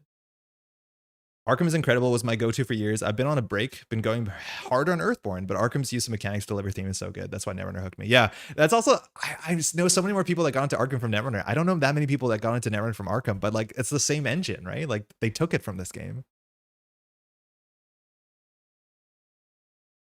All right, we've hit Awake, Return D for an ice. We have no reason to. I mean, we got there. We actually got there. There's a Bokla in there just to dunk on all our ice. But these measures have been in hand since turn 1. And there hasn't been an HQ run in a minute. The first one is, you know, to teach a lesson. The second one is, that's the one that matters. Hey, GG. Ooh, lucky to get out of that one for sure. Yeah, chat was pointing out how little you drew and still got to like 5 points. That Hermes turn, it was a 1 in 7 on HQ. Really cooked me. Yeah, that was really, really bad. Hey, Pat, what's up? Pat, were you playing on Tuesday? 6 agenda steals, 6 points, so sad. I mean, this is how the designers intended it. Everything's good and just and fair. Looking over there where it's 5 cards in your score area being on 6 points. I mean, that's rough for you. 2, 4, 5, 6, 7, 8. Yeah, 8 points. When I didn't jam after I figured I got real lucky. Yeah. Was quite something. Yeah, man, Hermes off of R&D. Finding a 2-pointer. Like, Hermes is still good, and that's why, like, this board state was artificially created with Tucana and Eminent, and that's why, like, getting your ice res, especially against, well, against Baz is a bit weird. I should have drawn more. Yeah, maybe. I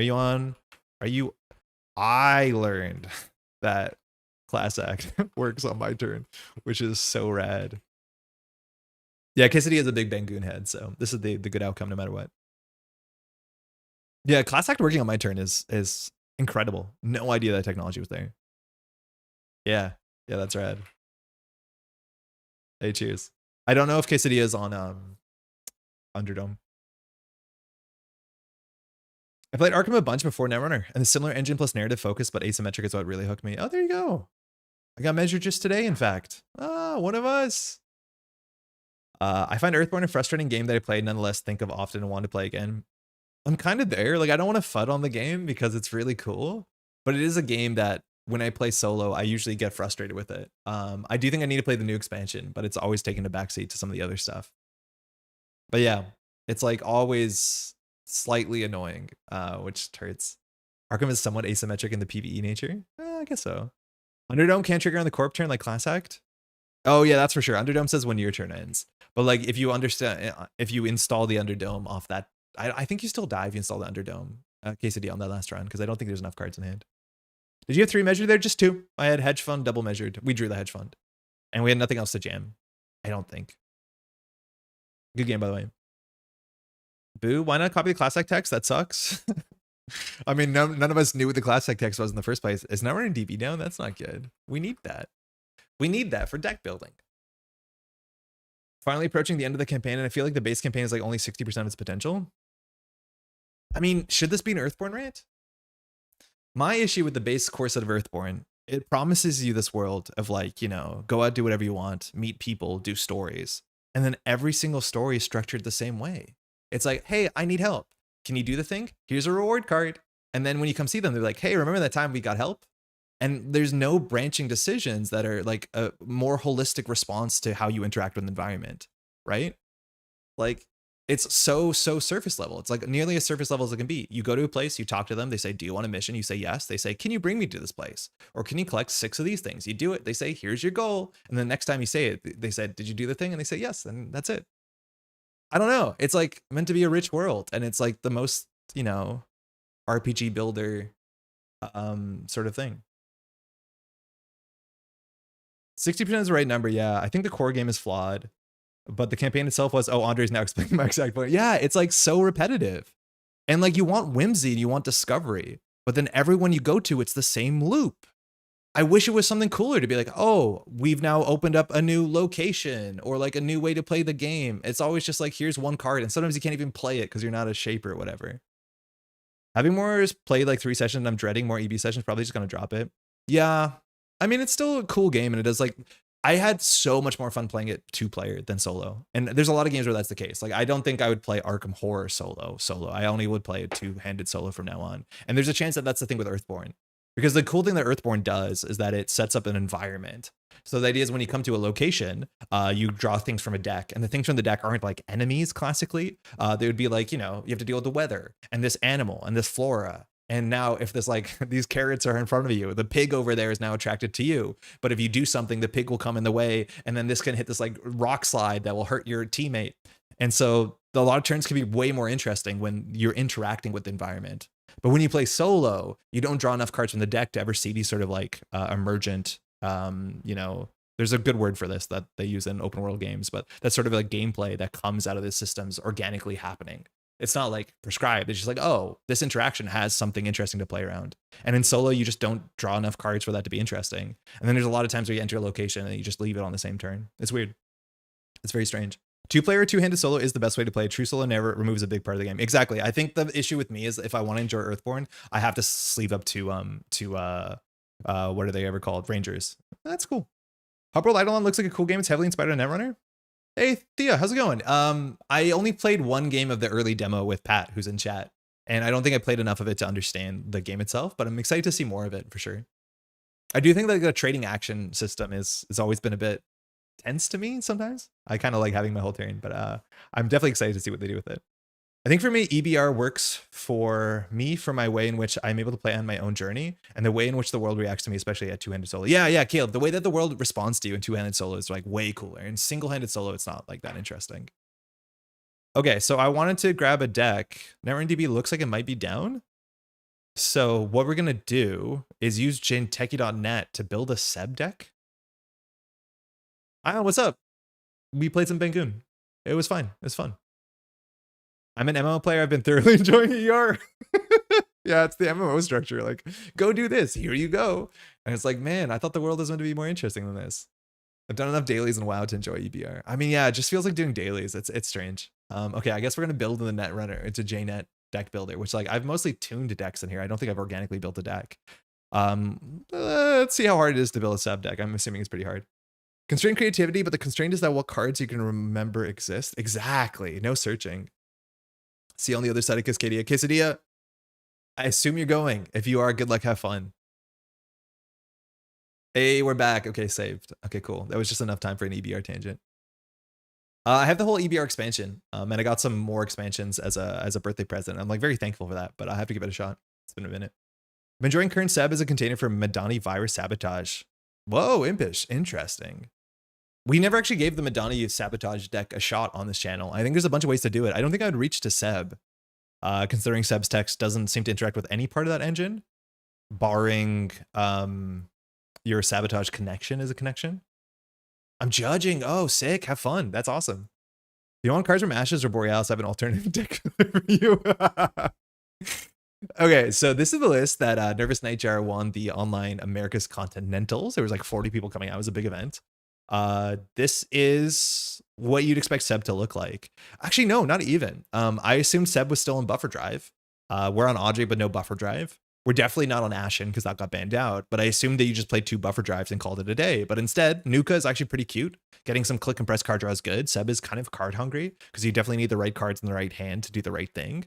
But the thing is, like, if Audrey is your predominant breaker, you do have a shelf life. I don't think buffer drive really changes that. No, it actually does. If you can use Audrey once a turn and be fine. But this is the sort of list that I definitely wanted to try out, and I think we might just play it as is. Obviously, this was played in the last meta, so like having game into what's it called, into Melies is a thing. And I honestly, I don't understand this conversation. This actually came up in an image here, which is really funny. Nightjar labeled their deck as just dodge the last of the Melies, it's fine. And they even got like feedback from Davs to be like, don't name your deck that. Because when it comes to top cut, your opponent will see that and understand like that's something that, you know, it would be bad if they got to pick that matchup. But I do think we saw Nervous Nightjar beat the Meliases in the cut. And like, I don't fully understand the Melies. Like, I assumed a deck that's on 3 Devil Charm and 3 Crew would be good into Melius. I think the interesting thing with Melius is that, like, you can, while there's still multiple central servers that are pressured from Seb, when an ice gets recurred, it seems pretty bad if your goal is to, like, you know, pressure them down. Master occurs icy blow up and econ post siphon. Yeah, that's the biggest issue. Is like if you run the wrong server, and I know I watched other players play this earlier this year, it'd be like, oh, they brought back an ice that I just spent 2 cards of trash, and that's pretty bad. So like, I don't know how terrible that matchup was meant to be, but like if you just play control on the remote server, like I think you can do something, right? Like this sort of matchup was like at Worlds. We saw a lot of people playing Restoring Humanity Glacier, and then you saw a list not too dissimilar to this in some ways with Vampire, which was the same sort of package, and it was just eating Jinteki Glacier. Are you saying we need to angle shoot in our decklist names too? Yeah. I think we should. I think you should actually use your decklist name to sow the opposite of whatever you're actually looking for, or the same. Hey, Lunari. I think we might just play this as is. I'll be honest, I'm not a good Audrey player. I've played very few decks that have relied on Audrey outside of like Lou decks from 2 years ago, in which like we still had Imp, I want to say, back in the day. So you could trash a lot of cards and you could recharge the Imp with Knob Curry. Like that's how long it's been, like pre-mulch the sort of Hoshiko or Lou decks. So I'm not very good at Audrey. Seb was actually my pocket deck when Seb came out. Like when Seb came out, that was the deck I played the most of for months. But I never like translated to playing it a lot on the channel because it was a bit of a specialist deck. And a lot of the sub decks have been like kind of the same, for better for worse, for the last 3 years, however long it's been, right? Like the decks are very, very similar. It's just the Audrey package has been the one major change since this came out, which was at the same time, wasn't it? Yeah, actually, Seb came out after. So yeah, I don't know. But classically, Seb, I don't think was always on Audrey, but I could be wrong about that. 3 transfers seems to be still the thing. Ashen used to be the thing. We have some influence back, so Tread Lightly and Anuka is kind of cool. Tread Lightly is a pretty powerful card. People don't play around it. It's nice to have it. 2 Sure Gambles, not always in the list. 2 Katurgas is kind of interesting too. I've not seen that. We're not a companion, so we have to play full market price for this. And our econ is a bit weird because the big econ piece you have is actually like Friendo, and getting Friendo back is a lot of money. Valentina is really quite good at some point. She is the closest you have to a companion. And this is a list that wants to float tags, which in certain matchups is harder than others. Banhar helped. Yeah, Banhar did help, but like Banhar and Seb, I remember being a bit expensive because like your cards in hand were a very valuable resource to Seb. Like, hold on, what are the oldest Seb decks? Like, not the like Jai Seb deck that had a Class Act in it, like on day 1. Was it Jai actually? Somebody posted a Class Act Seb deck right when the set came out. I was like, this is not it. But like the Seb decks came together relatively quickly because the Seb was so much the same. Wait, bunch of these have Class Act in it? Whoa, okay. Let's just look at an old Seb deck. So we'll do search, we'll do by date, and then we'll like try and hit the number back as far as we can. Only 10 pages, not bad. Okay, so we'll try and find one. One Valentine is all you need to be NBN 4th at AMT. Okay. Hot Fursuit, right. Yeah, this is what we used to play. Because we didn't have transfer. This is the closest to transfer. It didn't take money, but it gave you 7 credits and a tag, but you could still access, right? So Miss Bones is around. Man, we were so young. But yeah, this does have 3 Banhar, and it actually had real breakers. Interesting, 1 hippo, no other hardware. We were not playing Devil Charm. Yeah, we weren't playing Devil Charm. Weird. Even seeing a hippo is really weird. Man, wait, Seb is older than I think Seb is. Let's find something else. Tuno, Bubble at Summer Showdown. Tuno's on 3 World Tree. Okay. I remember this. I remember this being weird. And it is weird. It's a 56 card deck with 3 World Trees. There's nothing we're going to learn from this. We'll move on. Tuno's the best. That's really funny. There's not that many decks that people... Okay, wait. Have her fun. First a NARM startup. So we had an actual breaker suite. This one was on 2 Hermes. The console saw for Seb. I guess for those who didn't play back in the day, Amanuensis was a joke card when it came out. It was like one of the worst cards. And that's because there was legitimately really bad game-losing single tag punishment that was played somewhat commonly. I'm not actually sure what it was, but I remember that being the problem, that floating a tag was a non-starter. Maybe it was closed accounts. I think it had something to do with finances. But yeah, you just never played the Seb console for the last like first 2 years when Seb came out. And it's only changed recently. But yeah, you actually played real breakers, then you just played this resource package. I miss World Tree so much. Yeah. Yeah, Audrey did come later for sure. But like you just played breakers. You had Cleaver. It was fine. Oh, Self-Growth. Yeah. Self-Growth was it. Yeah, Self-Growth was huge in NBN. Almost every NBN deck played Self-Growth, and it just returns your cards to your hand. It's pretty bad. Yeah. We're going to play so much World Tree when we get points managed in SG format. I mean, we should have had it by now, right? Sleepy Panda took Madani Sabotage Seb to Melbourne in CTK in 2025 and went undefeated, so I've been basing and tinkering on that. Nurse Han is strong with Nihilist, Augustina, Cacophony. Seb gives some rush. Interesting. Hold on. There's fireworks outside. Okay, a CTK in 2025. How different is the world? You can play this deck as is. It has 3 practice, 3 sure gamble. It doesn't run things that can break ice consistently. It has botulus. We're on, of course. Wait, we're on Madani, but not 3 simul chips? I assumed if we're on Augustina, we want to be on 3 simul chips. We're on 1 Augustina. Okay, so we might have lost the plot a bit, considering we're not talking about, like, you know, competitive reg Seb. But, like, this is not what I thought this would be.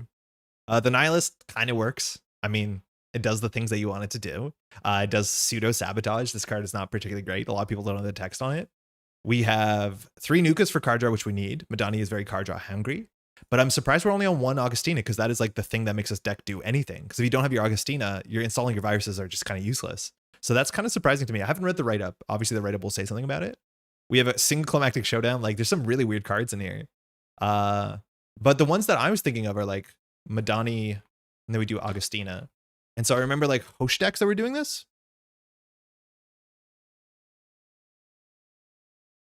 I remember John was playing one of these locally. This is also not a 3 simul chip. I assumed you have to be on 3 simul chip to fire Augustina. But it seems like 3 Augustina would be a starting point, because that's like why you're playing the deck. Daig is cute. We're charging Cacophony with Daig. I wouldn't play 3 of them. We have Banhart to break. There must be another version of this. I remember seeing a version that was like, wait, that looks really cool. Maybe it was that version. I don't know. Interesting. Weird. Very weird. I don't know how you wouldn't play 3 Augustina in this if your win condition is play viruses at instant speed. You do have the Chisel Charm, though, which is sick. Like, that's a really cool interaction you can do off Madani. All right, I'm going to play Reg Seb first, and then if we have more time, we'll try this. But I just want to play Night Jars. These are always kind of fun.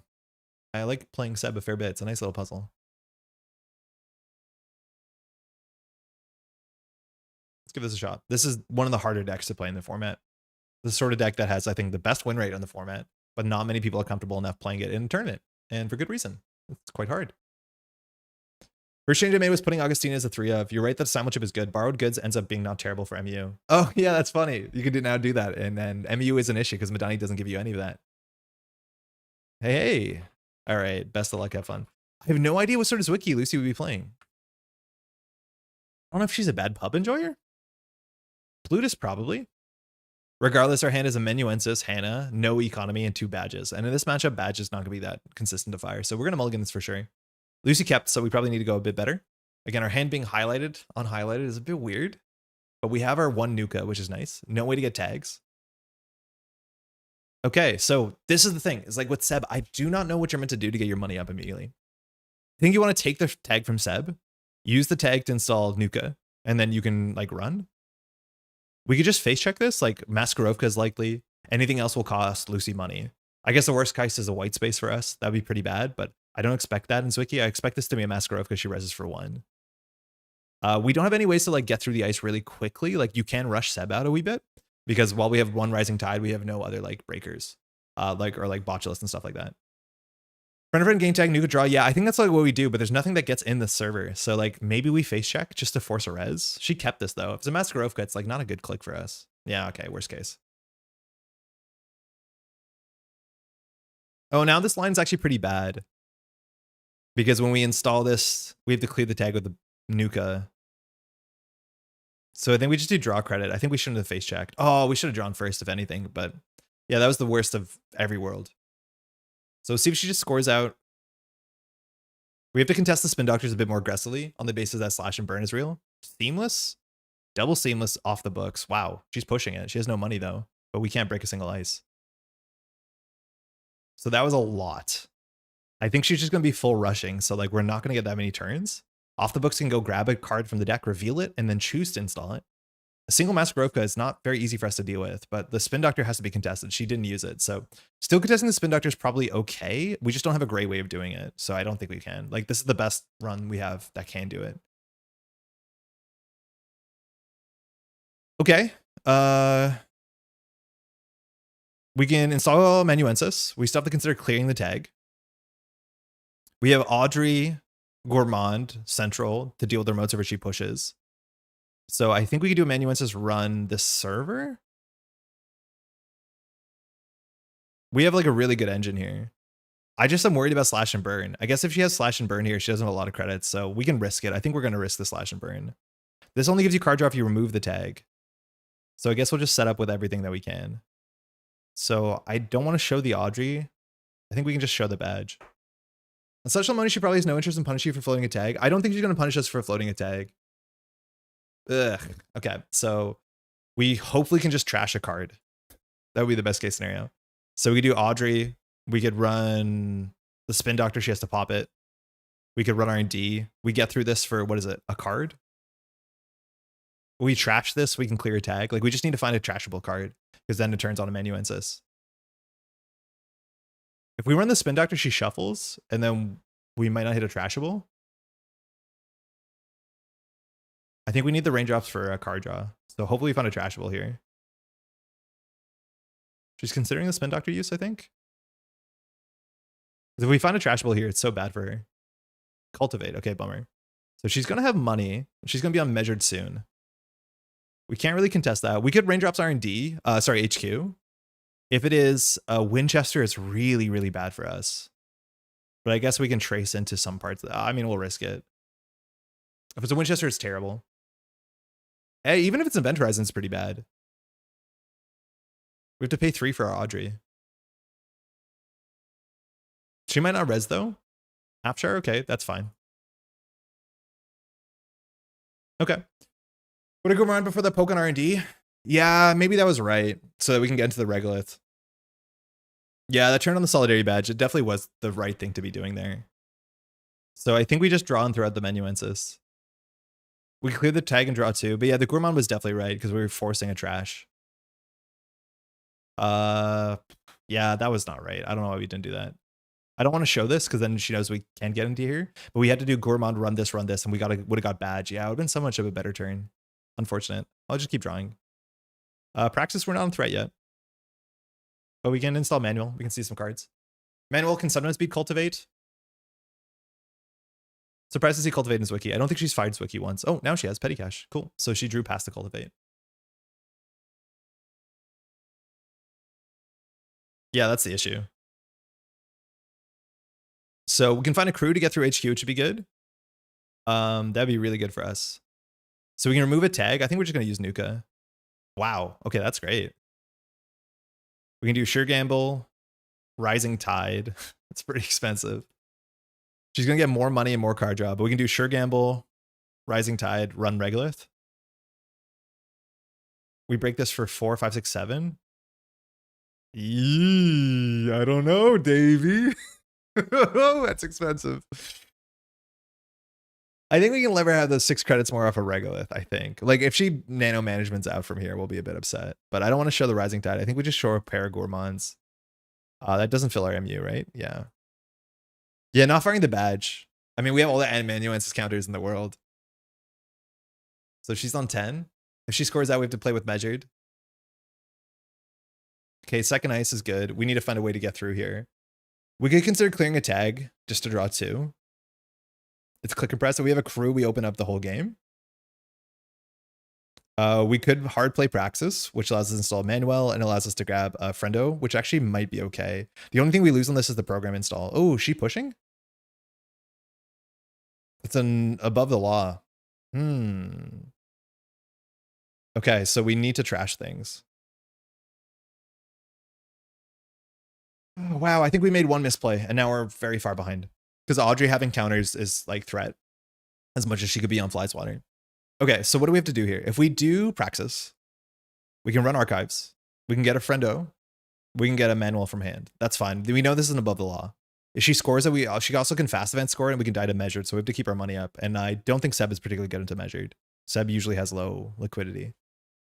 We also can remove a tag, which draws 2 cards and leaves us on 8 credits. I mean, that's also okay. Prax can grab Nuka. Yeah, it can. I think at that point we might as well just clear a tag though. That's what we need. Okay, cool. So now we can do crew. We can run HQ. We can start trashing cards. We also do Devil Charm crew and run the remote server. That's better. Oh, we didn't install the Rising Tide, so it's not better.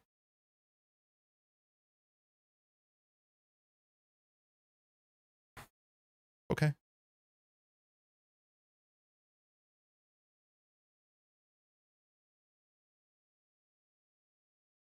I don't know if she has an agenda in hand.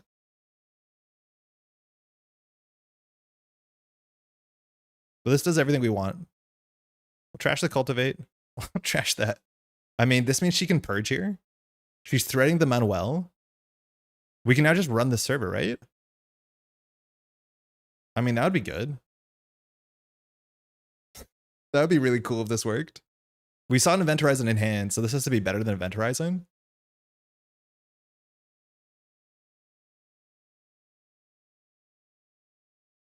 We're going to be discarding anyways, so we don't really care what we discard with Audrey. Well, we kind of do care. But yeah, the Prax opened up that turn for sure. Imagine we had a transfer. Like if we played a transfer right there, that would have been so good too. More for us, less so bad for her. Oh wow, she's not rezzing. I don't know what that is then. So we'll just trash the Audrey. We'll break. We'll steal an above the law. Okay, so we have to owe a card. The Rising Tide seems fine. We can always practice it back though. She has to repair HQ, and we know nothing about her hand.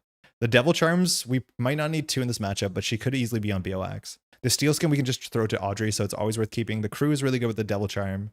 Like maybe the worst card is the second Devil Charm or the Rising Tide. It actually might be the Rising Tide because we don't have the money to support it. But I'm going to throw the Devil Charm. We'll see if we regret it. This is not like Glacier in which the Devil Charm is like the most important thing. And next turn we clicklessly remove the tag and draw 2. She could trash the Manuel if she wanted to. She has big money. I'm worried about measured if we steal the next 2-pointer. At least she didn't present any problems to deal with this turn. So we'll remove a tag which draws 2 cards. Okay. So this might be a passive turn. We still have an Audrey counter. We haven't found a transfer yet, but we can always just practice for tempo and archives. We can get nothing installed from hand. Oh no, we can install the Crew from hand. Yeah, I think we just do it. The problem is I don't think we can float the tag. So we might just clear the tag. So we'll use Seb to install Crew. We'll grab the Friendo. Removing this to clear tags is not amazing. It could draw 2 cards though, but I think we have to protect our Crew. So we'll just do it. I like this is not once per turn. Ooh, Iru is nice. Okay, so we can throw out some cards here. We can just show the Rising Tide just to have it in case we've hit an SDS or something, I guess.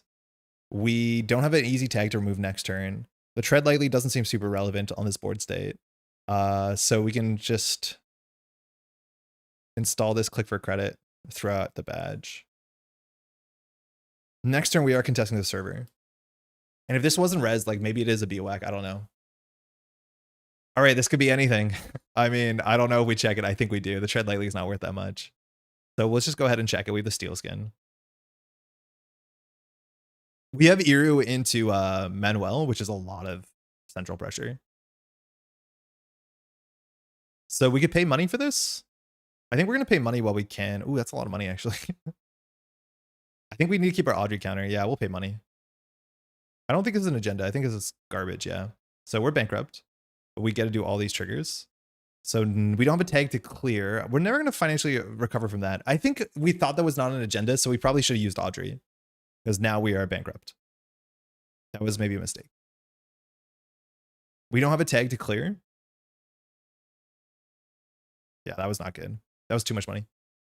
I haven't played Anarch yet, but I am always intrigued by how the chaos unfolds. Looking forward to trying out some suit. Well, the thing is, there's not a lot of chaos in modern Anarch, if you ask me. Outside of ESA that does sabotage, a lot of modern Anarch is just like very, very straightforward economy, very like drip intensive. And that is not always the most exciting. Okay, so we've gone through 20 cards. There has to be points in hand. She has more than enough money to res whatever she wants, but we have to put the pressure on. We run HQ, we can threaten 1 ice down with Aquaceris Crew, but her money like will just, I mean, it's not bad. I just feel like we've mismanaged our economy. I think we spent 4 extra credits last turn we shouldn't have. Katurgas are not bad, but I want the Praxis to like probably install a Gourmand too if we can. I think running HQ here is okay. The issue is like if we find an agenda, we die to measured relatively quickly.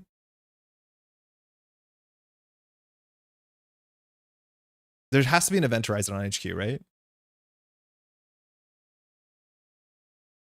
Okay, now we're running. I miss price and Lago being worth it. I think price is always worth it. The issue is like, yeah, you can run out of cards. Okay, that's annoying. So we won't get a tag here, but this card is like just annoying enough that you want to destroy it, because otherwise it's 2 cards.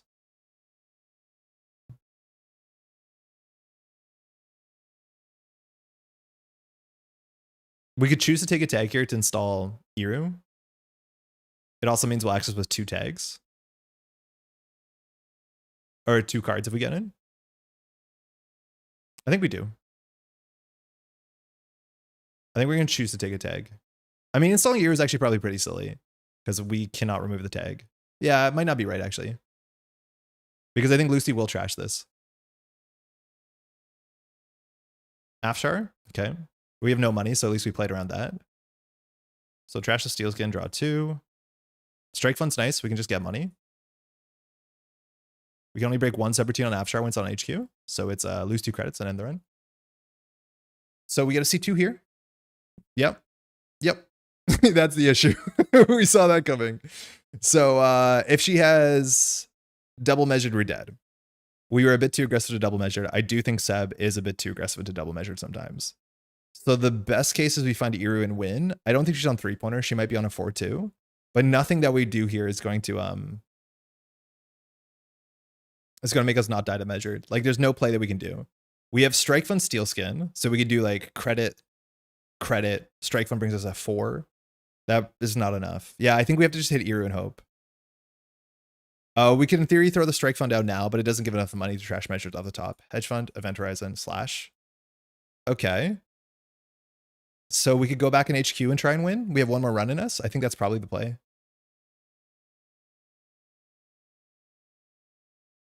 There should be more points in hand, considering how weird her game has been. So trash the Strike Fund. Oh. Wait. Wow. Let me trash something else.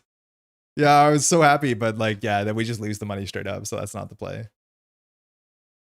Yeah, because you break it and then the subroutine's resolved. So don't do that. So we're gonna trash anything else. I don't think Katurga can do anything here that wins.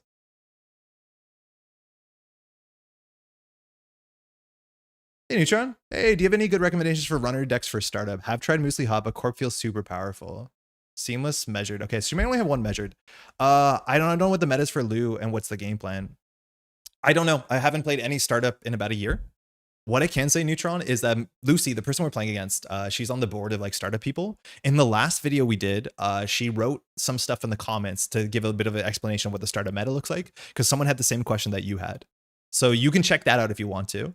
But I unfortunately know nothing about startup. I haven't played startup in about a year and a half. Trashing Gear makes sense, but we still have a Praxis, so like it's a bit maybe not enough. Ooh, Manuel as well. That's cards out of hand. So she didn't play the measured, but we have a Praxis here, so like maybe not super useful. Yeah, you can check that out. She wrote of like what's good in the meta. You might know that. I don't think she has any exact deck lists.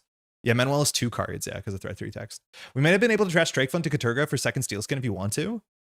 Oh yeah, maybe. Oh, that's good ice. That's really good ice. How's it going, by the way, Jai? We'll remove a tag which draws 2.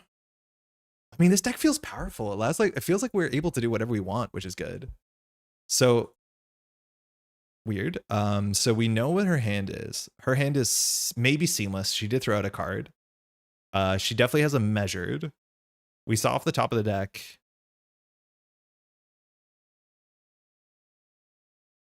What we see off the top of the deck? It should be in black text, no? Where's our top of the deck? I don't know. So I forget what's in her hand. The most recent VOD? Yeah, the one on Tuesday. I'm pretty sure. If not, it'll be last Thursday, but I'm pretty sure it was Tuesday. So I think here we just want to recover. We have a Devil Charm. In terms of the crews left, there's 1 more in the deck. We're in 16 cards, and she has a lot more work to do than we do. We can always just like Audrey the Strike Fund, which is fine. You can do that at any paid ability window. It just gets us up to money. We could install Friendo and remove a tag. That's a click for not a lot. It draws with the Manuensis, which is nice. I don't like a lot of this. Shaver stuff like Dow and Maggie? Oh, interesting. I have no idea about startup meta, so sorry, I'm not very helpful into that. We know this might be an event horizon, which would make sense. It's the one ice I think we did see, which is really good into the praxis. Trying to break into the standard scene feels so intimidating, so much to learn. Honestly, Neutron, this is the smallest it's been between the startup card pool and the standard in a long time. Like, it's not that many more cards more.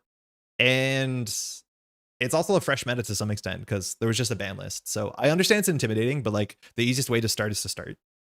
And I think you'll probably enjoy what you see. Yeah, Katurga was free last turn. Now it's not. I'm legit more scared of startup than standard. I've heard startup is pretty mean. It has some like mean stuff in it. Like there's actually been points in time where startup has been at a higher power level than standard.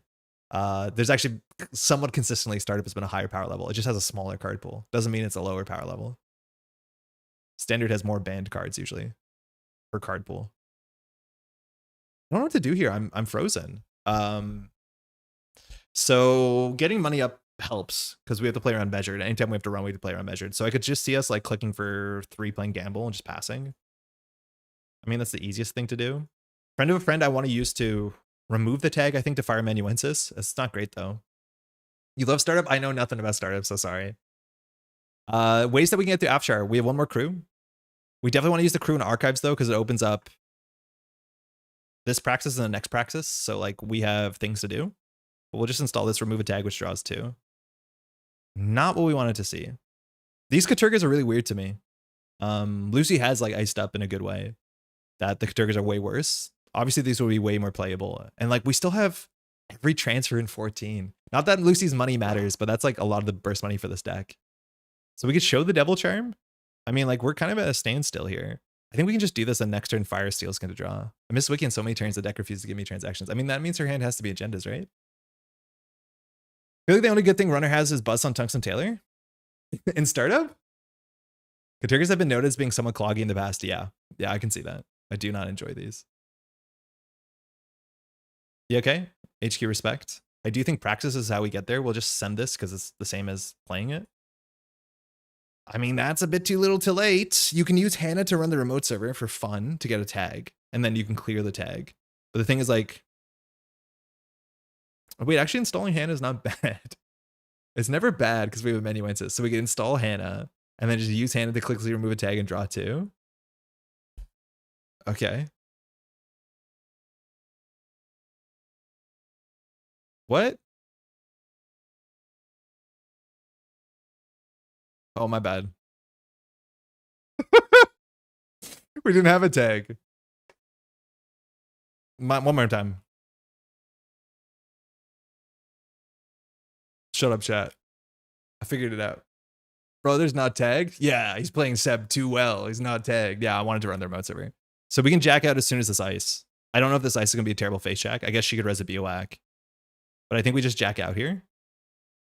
So we take a tag. We don't have a connection. Should have fired Audrey.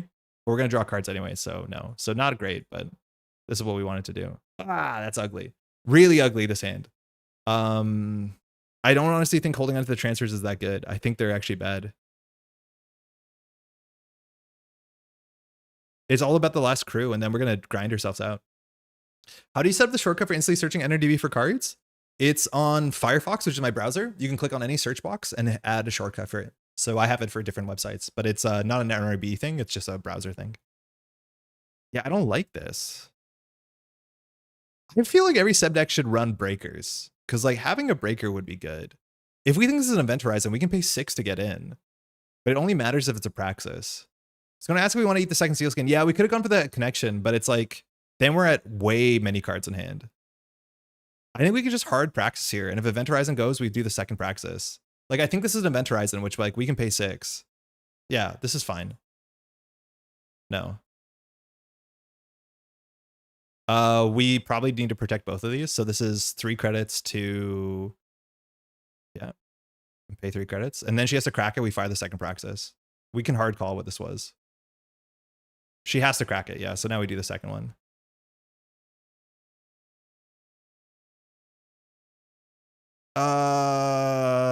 Hold on. Sorry.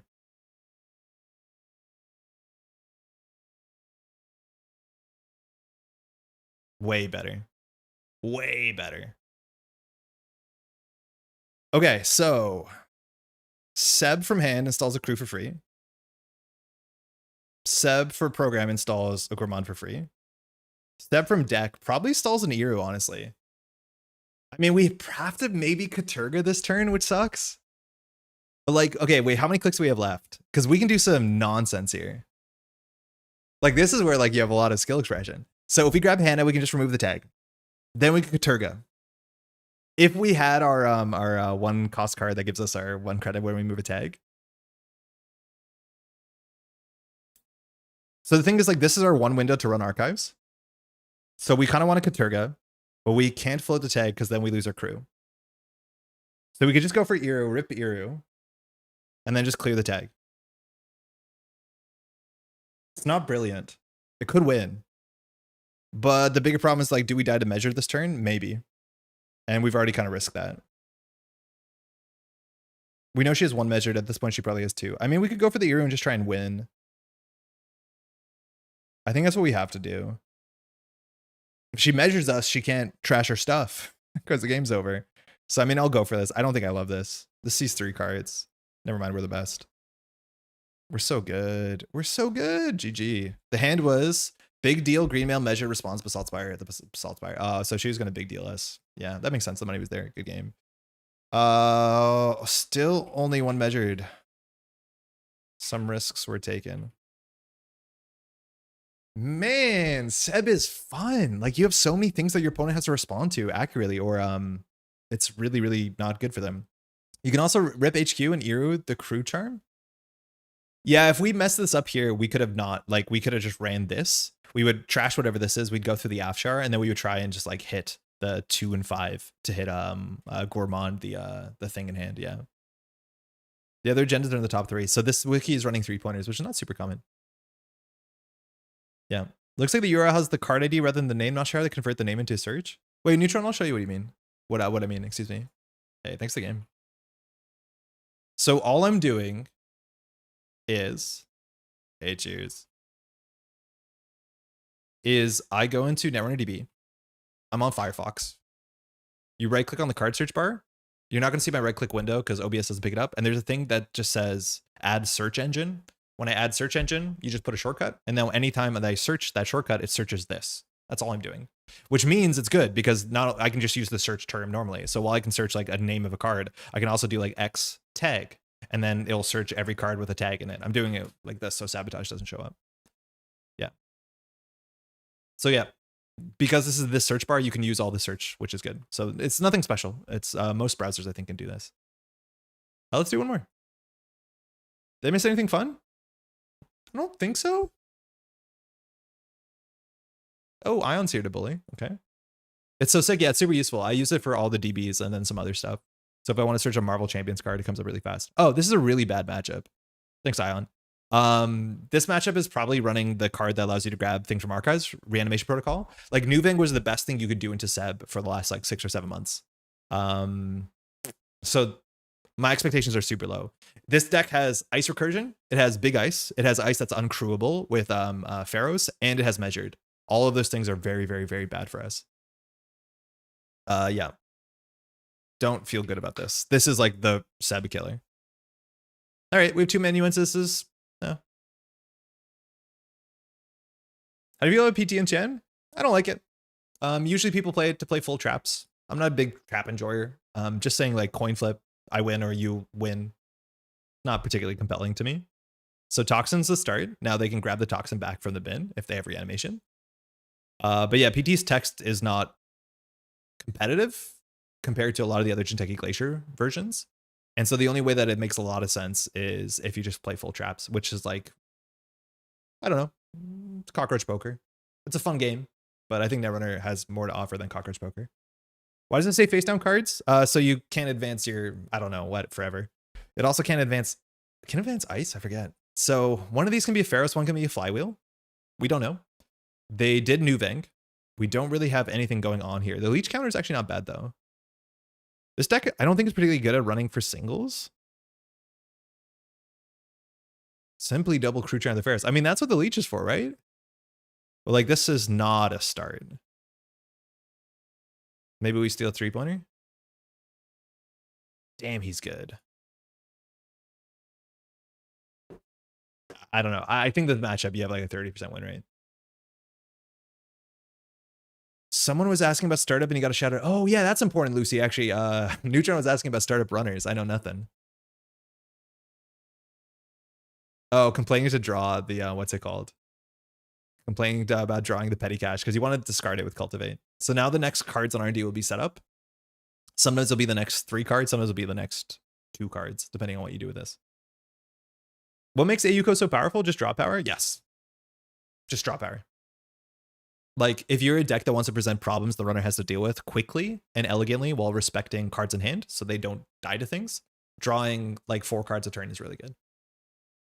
Also, like, it gets cards click and press into archives, which, funny enough, for Jideki really matters. Not that it's like the biggest thing about it, but like it really matters. It gives you tempo when they face check your ice, gives you tempo when you score the little agendas that do damage. Like, it's a lot of card draw. Startup's great. Runners very shaper right now. Dow and Mags and import Botulus. I pointed them to your message and I think they got the same response from it. You guys a lot of ways to trash cards and threaten 4 points over Genesis. Yeah, Regenesis is really, really scary. If you don't deal with cohort, they're functionally drawing like 4 cards a turn. It's really, really bad. Yeah, so this is on the table. Only 6 credits for Ion. So like, if this can't be the flywheel, we could raindrops HQ and see what happens. We could do crew charm raindrops HQ. I think the first agenda goes here. I'm not sure how many agenda points that Nuvang is playing. But like, I think we just have to kind of push our luck. If we raindrops HQ with the Winchester, it's like trades the leech. I think that's fine. Let's see what happens. I mean, we have the money now. We have bad publicity, so we actually could have done crew charm. I thought we were gonna be a credit short. So I think it's a Winchester. Oh, flywheel. Okay, wow. So that's not great into transfer. So we're both gonna get some cards. This breaks the cultivate, which is good.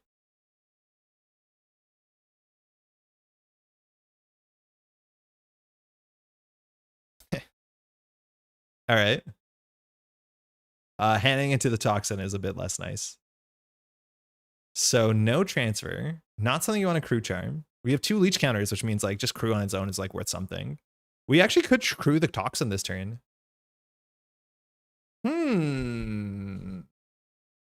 Yeah, raindrops into flywheel feels pretty good.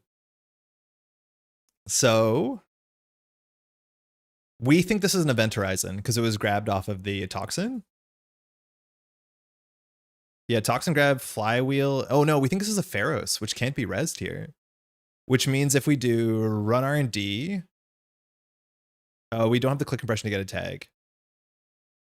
Okay, we do install Hannah, run toxin, lose 2 credits, install a friend of a friend, clear the tag.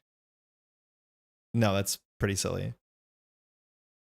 I mean, we could contest this. If this is a regolith that's bad, if it's an agenda, I don't think we're too upset about it. So I think we'll just continue to set up.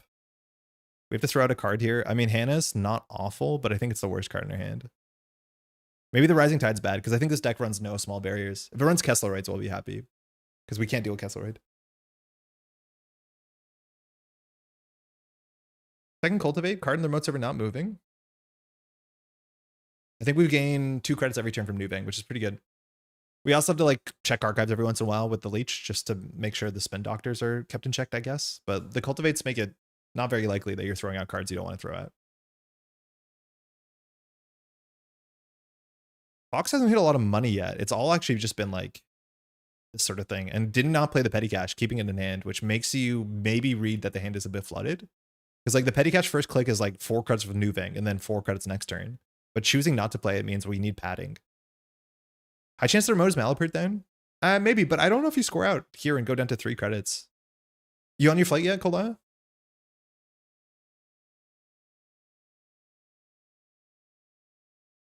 Okay, throwing the hand into this sucks. It's probably a spin. But I think we just friendo for the crew. Okay, so we can run archives. We just can't put on that much pressure that fast. So we have to get lucky. Discarding cards, probably throwing the petty out here. I often chose not to play the petty if I have another op to play and save it for a turn I don't. Yeah, I could see that. Or like the spin doctor discarding is like, makes a lot of sense. So taking the tag here is fine. As soon as we install the crew though, we have to protect the tag.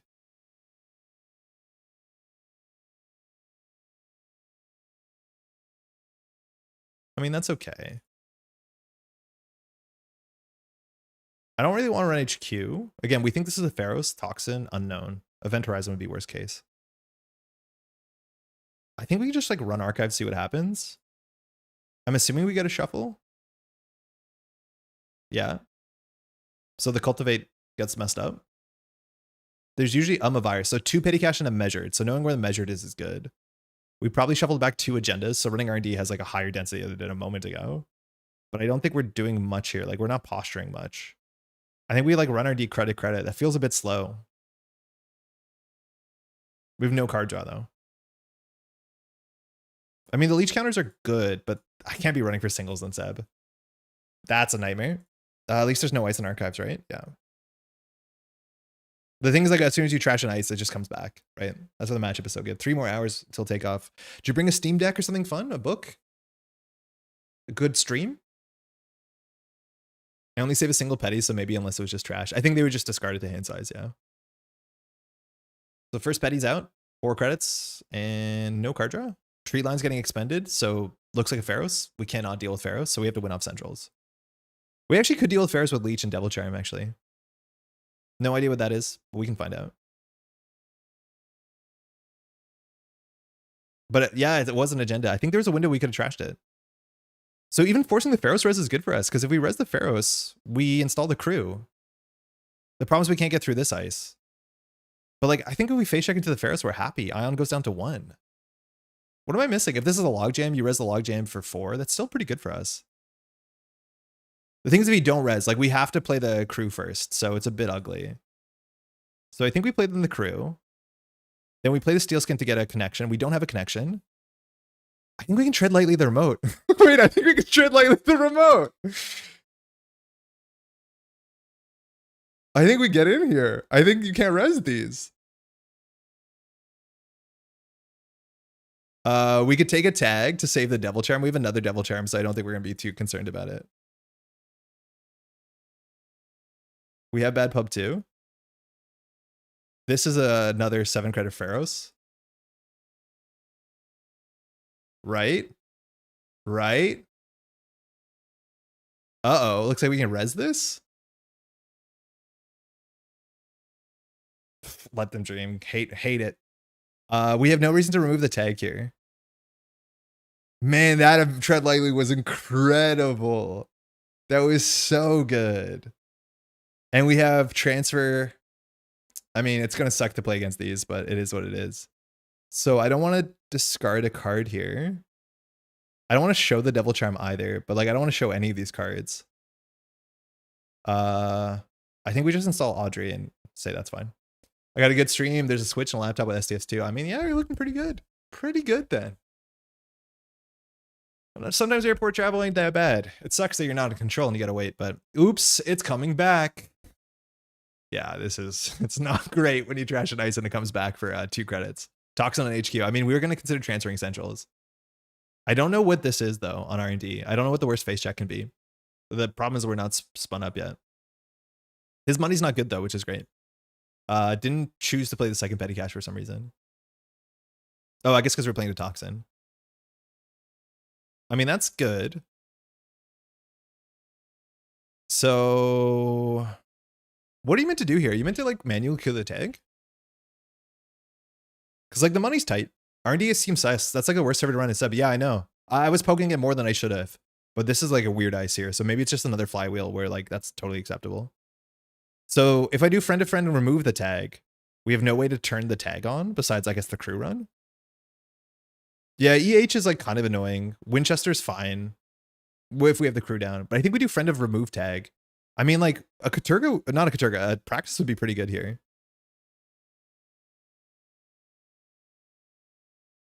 No, now we have to commit to this. What do we do?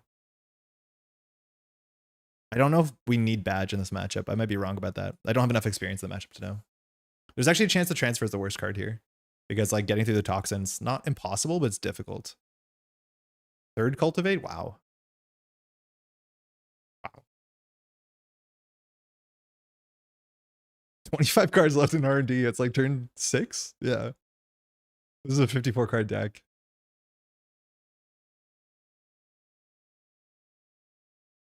So we're at the point where like Audrey can start snowballing, but we have to make one run with the Gourmand. This list usually is on one Mavirus, I think sometimes. So like that sucks to run archives and get the leech purged back. There's like 7 trashables and 3 spin in the deck. Yeah, it's not a lot, but like actually that's not terrible numbers. KPI. I'm assuming, oh, we're going for the draw shuffle. Okay. An ice install here is the highest value. We don't have pinholes so the Anthill lives. That's like our, you know, tread lightly play. I mean, no Praxis respect. Just kidding.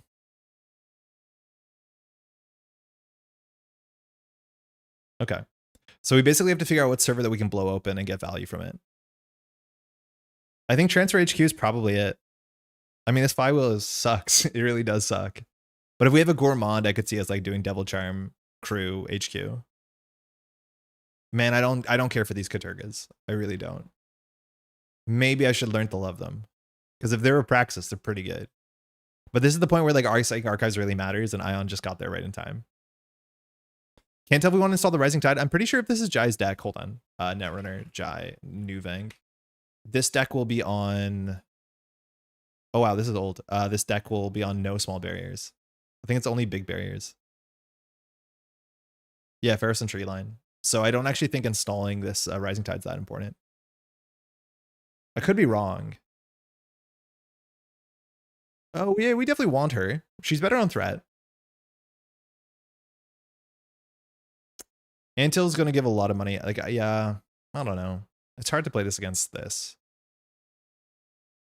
I think we just click 2 pass. Like, I don't know what we're doing.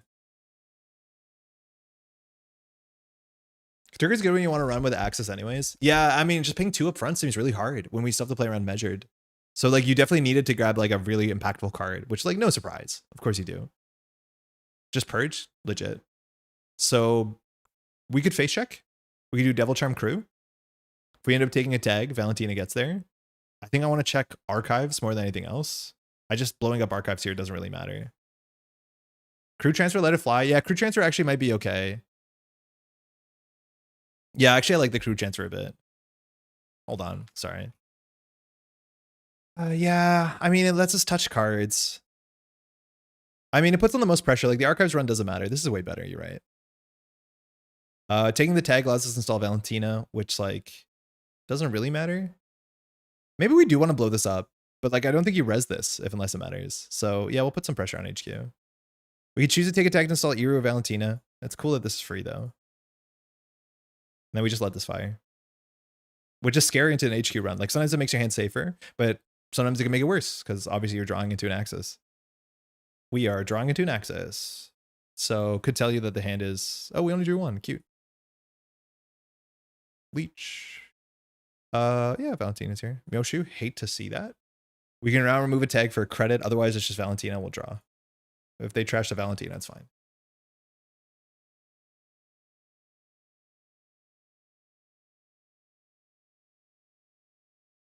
Yeah, I don't know. I don't know. We have to blow up the archives ice for sure. But like, yeah, there's no big reason to do this. So now when a basalt goes through, like the game is kind of cooked. Because we have to play around like quadruple measured and we can't really do that. I think the agendas are safer in archives. Hold, sorry. What's good?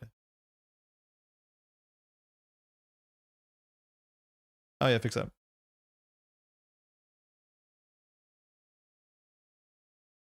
We're on the honor system here.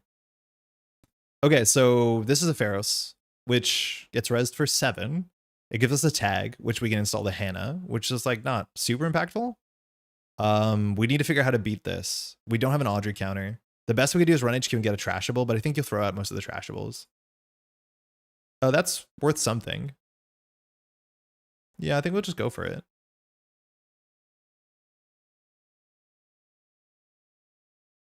But we've now gone through 2 crews, 2 charms, so our opponent doesn't really have to respect us. And again, this deck is running 3 reanimations, so any HQ run can just be a problem. There's a lot of ice that we can't deal with really easily. Installing this is fine. We can afford to clear a tag. Yeah, this matchup is not particularly good.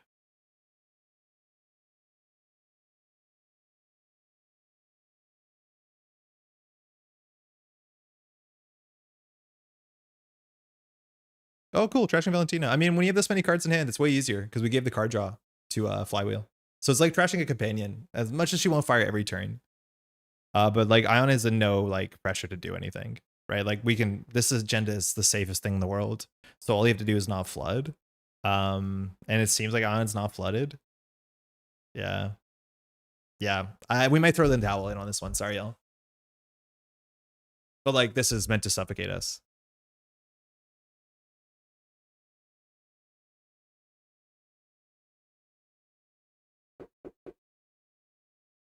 I mean, I guess we could get lucky on R&D.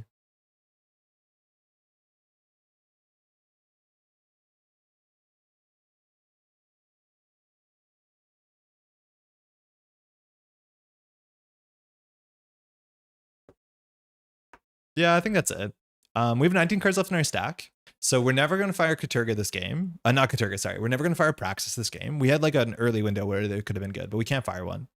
The only way that we get lucky is like if Flywheel draws into an agenda, but Ion's in control of that. We will never be able to run the remote server. The only server we can attack here is R&D. So like if we draw another crew, maybe we can get there. We'd have like a small window where like you could still win by just like getting 3-pointers really quickly. But even at that point, if this is the Basalt, which is not necessarily the Basalt, like we can't beat triple measured and this deck can do triple measure to you.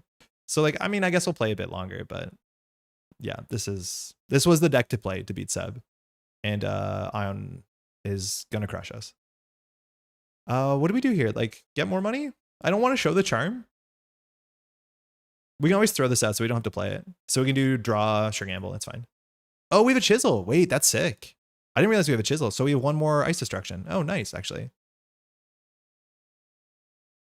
Cool. Toxin Archives is probably rip. Yeah, Toxin Archives is game over. The cool thing is this is a Let Them Dream. You can just jam the next agenda. Oh, it's an SDS. Oh, is that worse? I mean, that's probably still bad. So we don't have our Manuel. We're definitely going on our Manuel if we want to see enough points. We could just get lucky. I mean, what else are we going to do?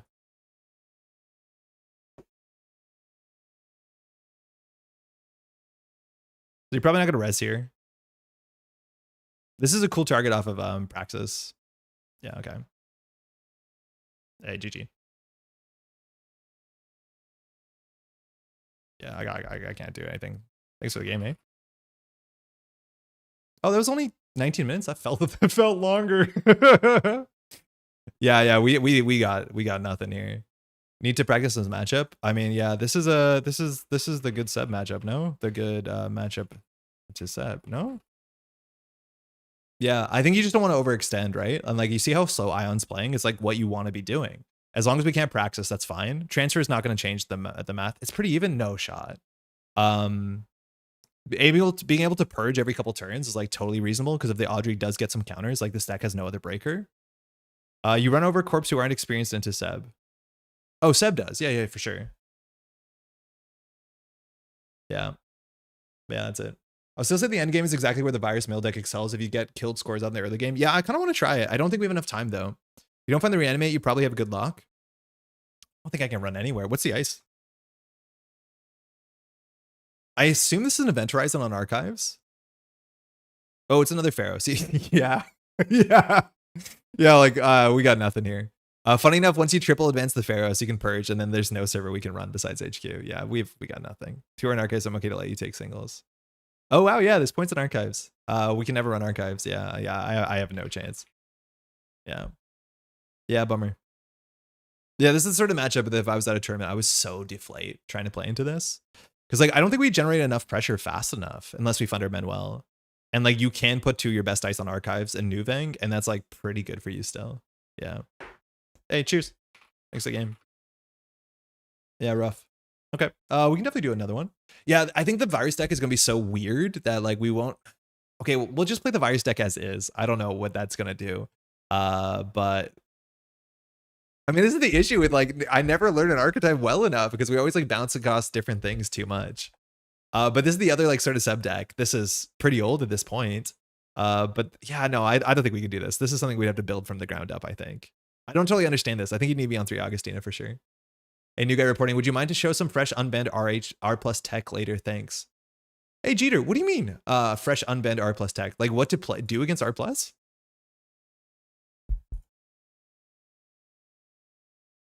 Unironic search x/tag. Oh, hold on. Z/standard. So Reality Plus, if you're a newer player, you're going to tournament for Reality Plus, right? Okay. So what you can do against Reality Plus. Firstly, I don't know. I don't fully know what Reality Plus is going to be doing in the modern meta. We don't know what the R plus decks are going to look like. Are they going to be like kill rush decks? Are they going to be asset spam? Are they going to be like flood the market decks? Nobody knows. Notably, the last time Reality Plus was legal, it won Worlds, but it hinged on a card that doesn't exist anymore, has been banned. But like Reality Plus is good text. 40 card is good. This text is good. So things they have to watch out. Don't run last click. Obviously, don't run last click. Floating a single tag isn't horribly disastrous unless they're on like the pure kind of cheesy kill deck, which is a bit cheesy because it requires the runner to kind of mess up and be on fewer than like 4 cards in hand, which is not always a given, or have 2 combo pieces, which I wouldn't recommend that. But don't run last click because most of their ice is going to give a tag. You have to watch out for that. The big thing that they can do to use Oppo research, right? And the annoying thing about Oppo research, especially the early Oppo research, is that it costs nothing. So they just give you 2 tags. One of the best things you can do is play a Panic Fermenter if you're one of the 2 factions that plays Fermenter consistently. Fermenter is just so good, you put it down, and any turn that they oppo you, this is the thing that you pop. It's just like, okay, I'm going to crack this. I can clear the oppo if I need to. The sooner you get a Fermenter down, the later you do it. It's really hard for your opponent to purge and oppo in the same turn. So it's kind of your insurance policy. Like it's very hard to do a good tempo oppo. Another really important thing, a lot of decks will just oppo you and do nothing. That's the worst thing you can do. Your opponent, especially when you're on threat, needs to oppo you and then put something on the table to make a fork. Because if they give you 4 tags and they put something on the table that you have to deal with, you only have 4 clicks. So you have to decide. And 9 out of 10 times, the right thing that you need to do is you need to clear 3 tags and make a run. That is the best thing you can consider doing, because most of the NBN tag punishment that is worth playing around, if you ask me, and people are going to prove this wrong on the weekend for sure, all of it cares about having 2 tags, right? So shipment from Vladisibirsk is really straightforward. It says if the runner has 2 tags, place 4 advancements for a single click. That's really good. That wins games. Freedom Information is a 4-2 agenda that gets easier to score for each tag you have. So as soon as you have 2 tags, it's a 2-2, so they can score it from hand. So 2 tags is usually like the soft limit of where you want to be. And then also exchange of information. Sorry, that's not the name of the card. What's the modern exchange of information card? There's a card that allows you to take agendas out of your score area, but you need to have multiple tags for it to be good. So 2 tags is a huge difference than 1 tag in NBN. NBN doesn't have a lot of like very game-winning 1 tag tag punishment unless they import that. And they can, and you'll see Unleashed decks, and I don't know what to say about that. If you want to tech into it, there's a lot of things you can do, right? Like play Vic. Actually, no, Vic probably is one of the better matchups. You can't really afford to tempo oppo a Vic because they clear the tag and kind of laugh, at least for the first tag a turn. IP Enforcement, thank you. Yeah, IP Enforcement, that's the one. This is the card that also cares about having multiple tags.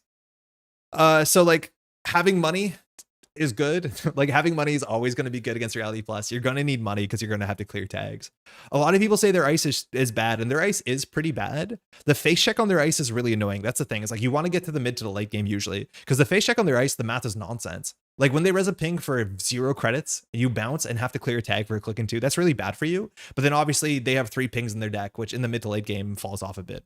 Like Virtual Service Agent. Also, it's a card that has a terrible face check. When you hit this, they res it for free. You lose a credit and a click and 2 credits. Like that's a really good face check. But then in the mid game, once you have a breaker, you break this for 1 credit if you're lucky. And so that is one of the big things is you have to watch out. The early game is hard. If you can just survive that. And that's also the thing is like, I don't know what agendas NVN is scoring out. Bad things to do, run archives. Don't run archives. Oracle Think Tank can be in there. If there's 2 Oracle Think Tanks, that could be a problem for you. Gotta watch out. This card is always something you have to play around. And unfortunately, Behold is also really hard to play around. You're not incentivized to run 3rd or 4th click. You'll just end up floating tags.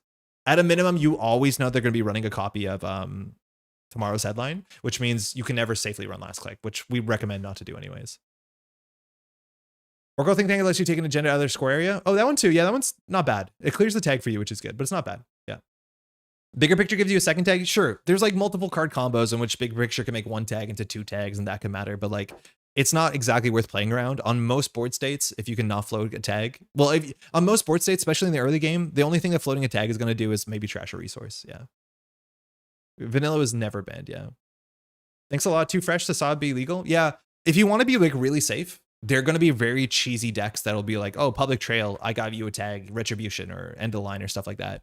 If you're not good into playing against Reality Plus, which a lot of people won't be because they haven't in a long time or they never were, just put some stuff in your deck to deal with it, right? Like, put in a no free lunch. This card is baseline not bad. And best case, it can win you the game, right? One of the things that NBN can do is present weird, interesting hard board states that are kind of like a Yuko-like, where they present a lot of different issues, and it's up to you to figure out what the issues are. And a lot of newer players can collapse into that because complexity is hard and tournament is hard. But the idea is like, there's a B1001. Do you have to deal with that? Yes, in context, you probably do, because now if they give you 4 tag with the Oppo, you can't win. So like, there's a lot of weird lines, but usually at the end, it's a bit of, yeah, you have to push for it. Yeah. I don't know. We don't know what the NBN is. We don't know what Reality Plus will look like modernly. There's a chance it's seamless launch, rush, and it'll do a better job than editorial has ever done. There's a chance it'll be something more complicated than that. It's hard to tell. But the best thing you can do is make sure your money is good. Always make sure you're never overextending. The only reason that you have to overextend is if they're going to win the game. So watch out in the early game. You don't always have to interact. The big blowout for not interacting, if you ask me, is Crypto Crash. Maybe they can play a Witch Hunt, but a Crypto Crash is really quite bad. That's also why, like, as much as the ban list team talked about, like, playing resources is pretty bad because then floating a tag is a punishment. But like playing companions, playing a daily cast, playing a fermenter is really good because you can play around this. You can duck it. So like offshoring your economy on things like no free lunch is also kind of good for that. But like, this is the one card in the format, maybe besides tomorrow's headline and giving you a tag proactively, in which you not interacting will lose you the game. Also, a lot of people haven't played against Holloman in a while. It might come back. We don't know. Arput's biggest focus, install plus big oppo. Everything else can be dealt with a good econ management. Exactly, yeah. That is the one thing that dealing with is hard. The one card that you can play in the format that allows you to naturally interact with the big oppo is Biobands, because it allows you to make a run and clear tag at the same time, which is not super common. You can't really afford to play around bigger picture if you have enough credits and clicks to clear 3/4 of an oppo. Mostly just saying that bigger picture can turn 4th tag into death anyways. Yes, and people will do that, but it's like, yeah, it's cheesy. Just play a no free lunch, I think. But yeah, there's not that many ways to deal with tags in the card pool. You can find them. Practice a lot of the R+ I've seen in the last week is better off in Epiphany. Yeah, I wouldn't be surprised. I think Epiphany is way more interesting. It gives a harder thing to play around. It gives information and protects the top of the deck. You have a bigger deck size, but knowing the top of the deck is so valuable. And then you can play an agenda suite that is just, I would say, better. Now, again, I'm going to look foolish this weekend when someone finds out something cool, but there's a big chance that the Reality Plus deck you have to beat, we don't know what it is, because it's not going to be just like regular Reality Plus. I know people are doubting, but I'm convinced that flop flood with the oppo thread is going to be disgusting in R+. Having that FA thread and the runner weights and being able to res that for free can't be bad. I mean, I've tried it on stream. I have friends who've been testing it. I couldn't tell you anyone who's found a version that seems compelling. It seems good, but then you have so many of these weird moving pieces, and then your ice sucks. Like the difference with the Reality Plus ice versus like comparing it to you know, having your remote server and it's an HB 4 cost code gate, 4 strength code gate, like it's very different. Your face checks might be worse on tempo, but like you don't have a mid game. The biggest thing Epiphany has going for it is the extra agenda that works. Yeah, the agenda suite sucks. Like I think that's the worst part of Reality Plus is everyone hates the agenda suite. The one thing in Reality Plus, especially if you play Flood, that was actually really good was embedded reporting. Embedded reporting was kind of stellar because setting up your Flood combo next turn or grabbing an oppo is actually really kind of sick.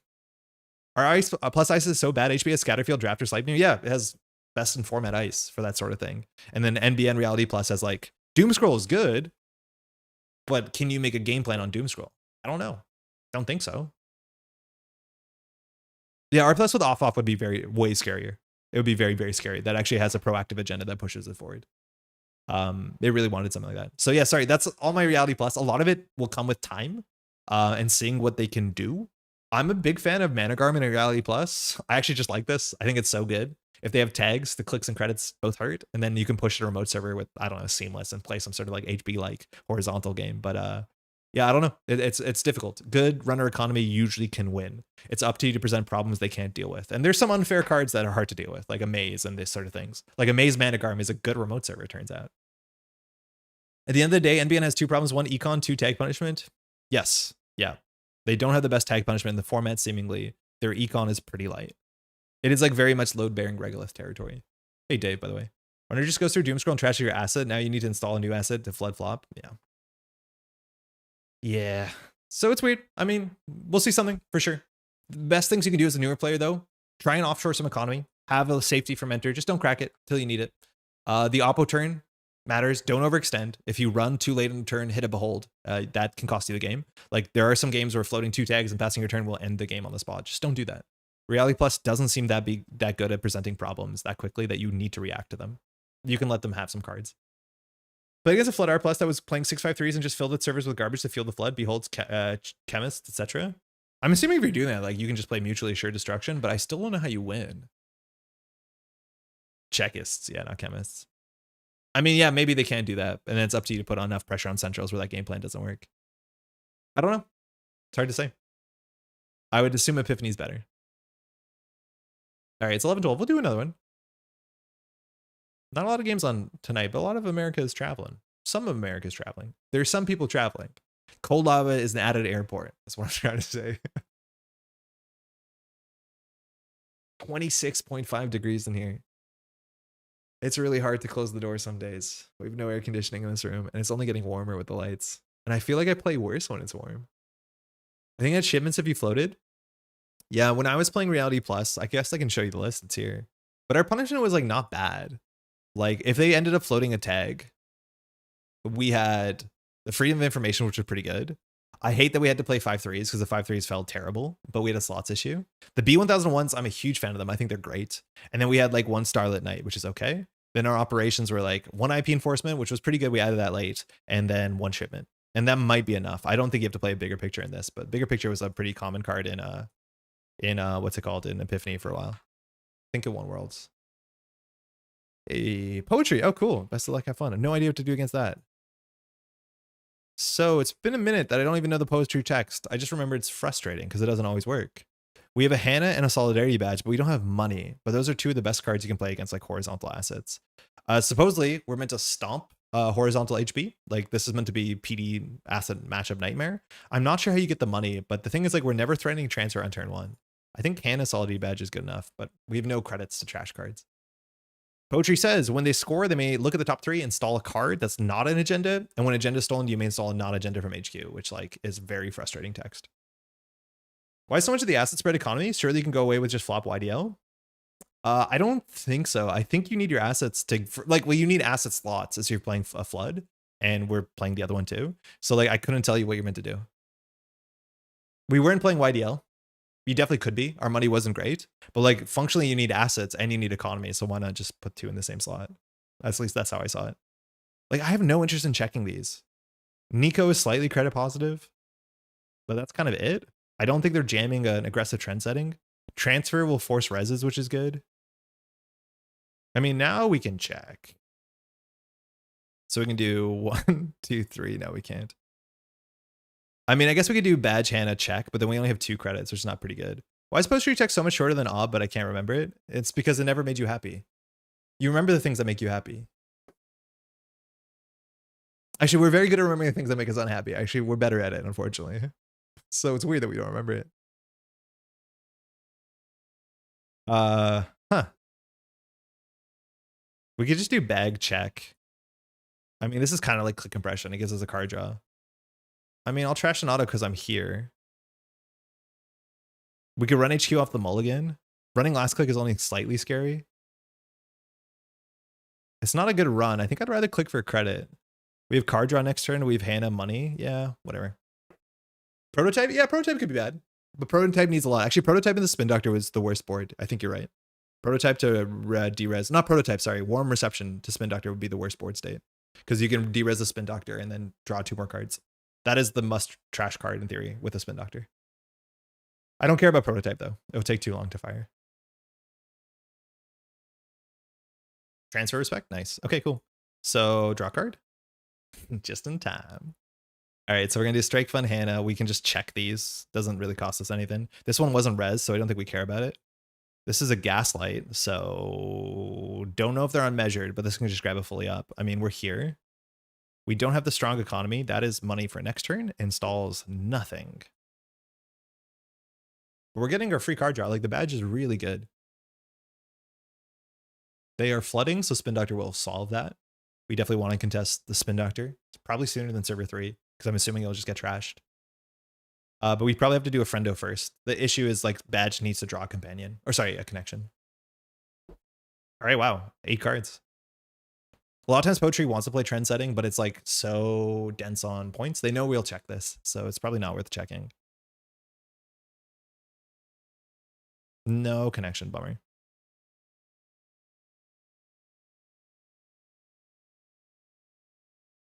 We could draw once here.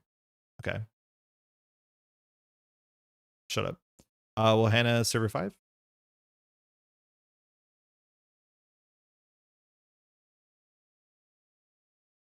We probably want to check archives or spin doctor after this. Mega pre, okay.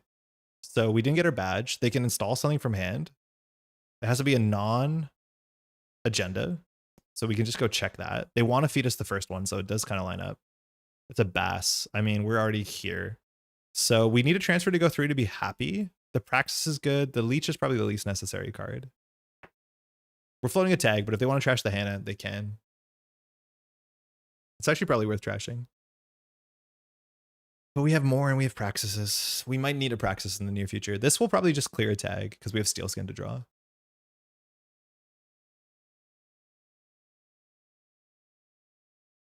Glad I could hang, see everyone around. Caleb, thanks for dropping in.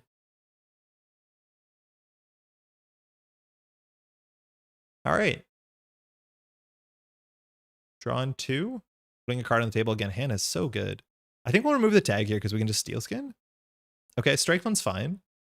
Eero puts some pressure on, which is not super necessary. I just want to get like a crew, or I want an Audrey.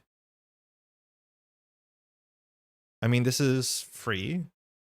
We can't afford to keep doing this. We found no gambles yet. We have 2 in the list. So Nico, that's credit positive. It always goes down. So we get Praxis here. Allows us to install the friendo from the bin. We can just clear the tag. I mean, I don't know how precious we have to be about these. It doesn't flip cards. Sometimes your opponent misses that and uses the spin doctor. Looks like they know. No Seb from hand, actually. That's a huge misplay. Oh, no, we have a Seb from hand. What am I talking about? Remove tag. We could have floated the tag. If they trash Eero, we're not super upset on 5 credits, honestly. And like, badge to remove a tag is better than drawing. And somebody will also use Hannah for tempo. We have a second Hannah.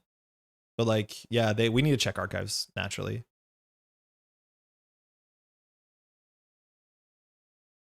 Another charm's not super useful. We could run HQ. Like, if it's a drafter, it's kind of bad. But if it's any of the 4-cost code gates, we're not super upset about it. Drafter's really annoying, though. Draw once for, I mean, that's something. They know we're going to continue to check this, which means like we shouldn't play their game. But like if they have agendas, we probably have to just run the spin doctor or archives to force their draws to be worse. We have to let that go down. Glad we checked that. So we can check this, we can strike fun, we can check archives. In theory, we should check archives first because they can install stuff. Everyone. I mean, there's no ice in sight. Not that we have the money for it. Yeah, that has to go down. We'll run archives. This probably gets a spin pop, which is nice. Yep. Should have done that a while ago to make their draw worse. Doesn't seem like it was good. Their hand has to have multiple agendas in it. So we get to see 1 card. Oh, also more points. They can install from hand. We can check it and throw out a Devil Charm. They could whiff, which like happens, unfortunately, especially when you already put 2 non-agendas on the table. So this has to be a non-agenda from hand, which like sometimes you just don't have it. Like that is so bad because we know that their hand is agenda, operation, agenda. Like it's so frustrating when you choose to or you can't fire your ability because it tells your opponent so much information. This could have been install a card and I don't even know if it would be super busted. It'd be way better. This is looking like a bass. I don't know what this is. Maybe it's a wage worker. Second spin. This badge on turn 1 has been worth so much. I think it's drawn 5 cards, maybe. We're not a threat. Mind you, threat cares about the actual points. So Praxis doesn't have a target. We don't have like an Azamet or a Fueno, so we don't actually have anything recurring for the table. We probably can just face check this ice and don't care about the Hannah. I don't know what they could score at that would be upset about it. If they score a Mega Pre, we're like relatively happy. Because that's money. If they get a drafter, like any of these cards back is also not game losing. Second ice was 18 down. Oof. All right, let's see what we draw from this. Third Devil Charm. I mean, I don't like that. I think we just transfer HQ and say whatever, and then we can run server 11. Like, we could wait for this to be safe. We could also just send it. Bad thing is we don't have anything in our hand to like install. So that's bad. Fully up, okay. So now server 11 probably won't be able to be rezzed. We can also just start Eeroing at some point, but this probably costs 3 or 4. Yeah, makes sense. So we don't know what this ice is. It wasn't rezzed on 5. So is it Brawn? I think it has to be a Brawn. They didn't fire their text. We have a tag, which I'm happy floating a tag on when they're on 2 credits. Like, we could consider transferring again, but we don't really need to. I think we run the Spin Doctor. I think we run server 3. Because I want to get the Solidarity Badge trigger. Oh, no! Oh, no. Oh, no. That's not what I thought that was. Oh, this is rough. Okay, so we can just run server 10. We have the Praxis, but we have nothing in hand. It installs a Leech and a Friendo. I don't think they'll give us the Spin Doctor, but like, whatever. If they do, we're happy. I want to like Poetry, but it's always hot garbage when I try playing it. The one cool thing, hey Siddar, what's up by the way, is like, it's cool with Hype Machine, because Hype Machine allows you to install it and then res it for free, which is kind of fun. This is a pretty low value Spin Doctor, but it doesn't give a Solidarity Badge. So we were currently on 2, 4, 5, 6 points, but not really. Ears on threat now? Yeah, but like, I mean, yeah, I guess we could just ear. Could install any card if you had to reveal it first, / Synapse. Yeah. So we know they're setting up a fully op. So any card they put on the table, we should contest. On 3, they can res Drafter. But like, we can just transfer here once we draw something that gives us a tag. Oh no, we have to clear a tag first. I mean, that's pretty good. I think we just hand it for tempo. And then we can just transfer because we know they can't res this. It allows us to install a Manuel. Like, we're read is that this is a 6-cost ice, otherwise they would have resed it. Which means we know that we can get this in and we can see too. Fully op, Inga 10. They can fire their text on 1 credit. We can contest it. We can Eero to see 3 cards, take 2 tags. Yikes. I think we just keep running HQ. We know that they couldn't fire their ability, so their hand has to be like fully up. Agenda. Yeah, that's game. That's rough. I had to go game. So sorry about that. I mean, that's meant to be a good matchup for us. We had a reasonable start. We trashed a lot of stuff, but yeah, a lot of slots are for agendas. And that's the hard part with Poetry. Thanks for the game. Is that like when everyone saw Poetry, they thought sports. Because sports was the closest thing kind of to this idea where you played tempo agendas. But the problem with Poetry is the more agendas you play, the less likely Poetry fires, because Poetry can't interact with agendas. So I've run into this before where like you have a hand that has 3 agendas in it after you mulligan, and it's like, well, now Poetry won't work. And every time an agenda gets stolen and you don't fire your text, you bleed more information that your hand is cooked. Right? Like you want to play all these small agendas because they will fire Poetry all the time, but then like you have a quarter of your deck which doesn't fire Poetry. It's like so annoying. Hype Machine Poetry is great fun in startup. Oh, cool, yeah. In standard, it's like not obviously competitive, but it was fun. Oh, nope.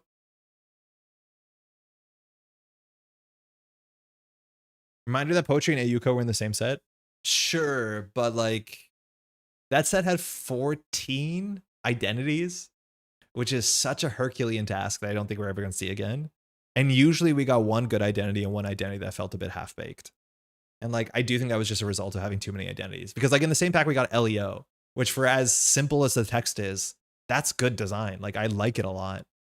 Hey, sorry, Jake, that deck performed way better than 90%. I mean, that's not hard to believe. Yeah, that was unfortunate. It's so frustrating. I'm assuming you're in the same boat where like, when you're in a bad spot and then they steal an agenda and you don't fire your ability, they know you're flooded and it just bleeds so much information. Oh, Bangoon, cool. Tags are good for us. Yeah, agendas and fully ops, and then your text is blank because your text doesn't interact with fully op. Or sorry, with agendas. Hey. So I'm assuming they're playing the best deck list of the week. They mulled. We have Charm Chisel, which means we can blow up 1 ice. We have Friendo, which is good economy. So the Saint's like not bad. We definitely want to find a connection to install with the Friendo. Just me being sad at how bad it is when I love playing against Ace on Sports. From my understanding, that deck and testing was a lot better, but things obviously changed. Anar got the short end of the stick in Elevation. They've got the short end of the stick for a while now. They haven't got a really good Anar card in a moment. And like, they're still really good, but it's the Ashes is the issue, right? Okay, 2 ice on Centrals is not super common for Bangoon, so that's fine. Hannah's really good in the matchup too, funny enough, because clearing the tag clicklessly and checking the remote clicklessly is like pretty important. We could set up a Leech Chisel. We can install Friendo, take a tag, install Hannah. Not super important. I think we can just draw once. That's a good combo. So if we find a transfer, we're gaming. I think we just do Strike Fund, install Friendo, and then with Friendo we can install Crew. We can do Crew, Charm, Contest. Oh, for IDs? Yeah, the IDs, but like I think it's for all cards. I don't think Anarch has gotten a good card since Tungsten, and Tungsten's like been the first good Anarch card in a long time. Show me a face up. No face up. What is that? We'll find out together. We have to play not too progressively. We're assuming this is an upgrade, but I mean, it could just be a table bite. Wall to wall, okay, this is not the decks of the week. We have no idea what we're playing against. Unknown territory. That's good. Bangun loses on centrals, but this could be on bite, so we have to recalibrate how aggressive we want to be.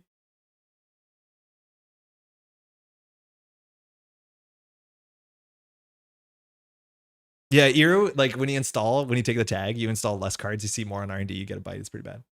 Day number 37,000 of Wand and Companions banned, because why would Anarch of all themes have the best derp econ? I mean, everyone I've heard at NSG agrees with that, so it's just a matter of time.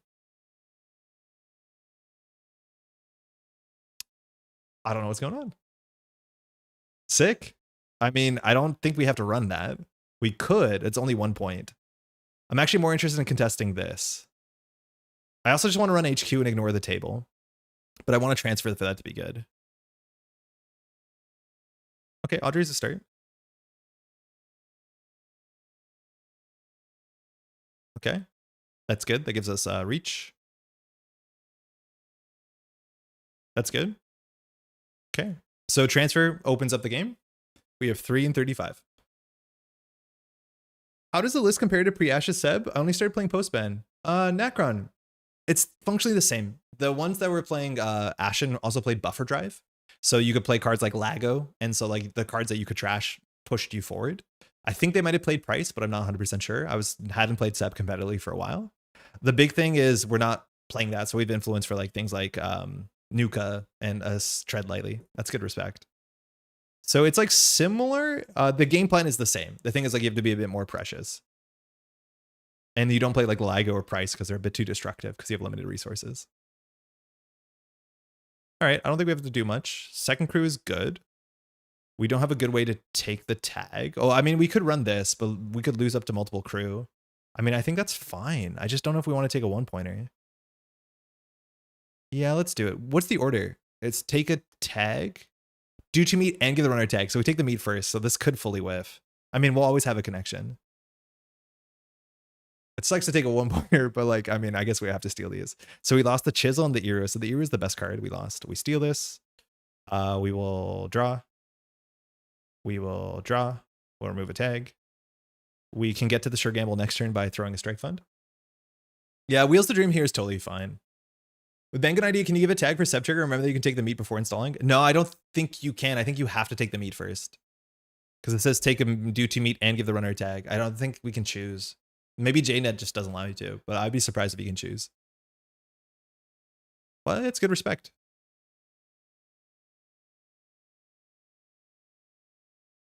They did see an Eero, so maybe they just want to deal with that. We need to make sure that we don't mill ourselves out, which is also important in this matchup. So we can do credit, gamble. I mean, that's fine. We have to play around measured. They also could be on public trail and the line. I just like transfer waiting room, I guess. Green mail score. Okay. So now we want to be able to do with BOAC at instant speed, which we can. That's a little good guy. Okay. Not much we have to do here. I think the leech is worth installing because we can run R&D. It's funny how this is just chilling here and nobody cares. It's like, I don't care about this, I don't think. They're power drawing a fair bit, but they have good money. Like, we have one man well. The problem is if it's the bottom of their deck, and now at this point the transfer doesn't matter. Like, we could run R&D and hope they res a BOAC, which would be a mistake, I'm assuming. Yeah, let's find out. I mean, a bite just kind of messes the whole game up. So they want something here that's not annoying, but not super annoying. Oh, that's perfect. That's a tithe. Imagine crewing that. I mean, I guess we have to.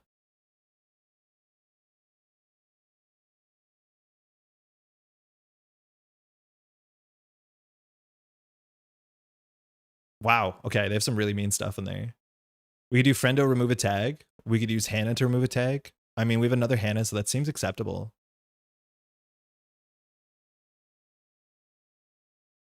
We get leech counters. Maybe another Audrey counter, not likely. Shylandra, yeah, they have really annoying guys for us. So like HQ has to have points.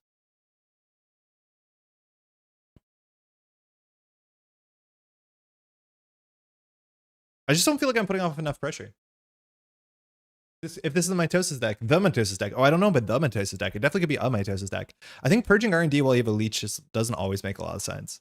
But they might know more about like if they have bites and stuff. Because like we can just recharge the leech really easily. If we had a gourmand, we could charge, you know, that as well. But having enough leech counters means we can face check into anything, and we don't have to use the double charm. Even just 4 leech counters breaks all Wayland dice besides Stofka.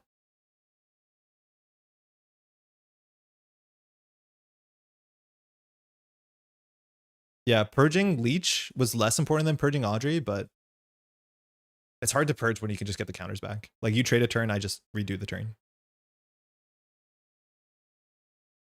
I mean, I think we have to run this, but maybe I don't care. Maybe that's a Shylandra, which is not great. This is the ice that we care about the most because it turns off of our 3 copies of Praxis, which we haven't seen one yet. So it's about time.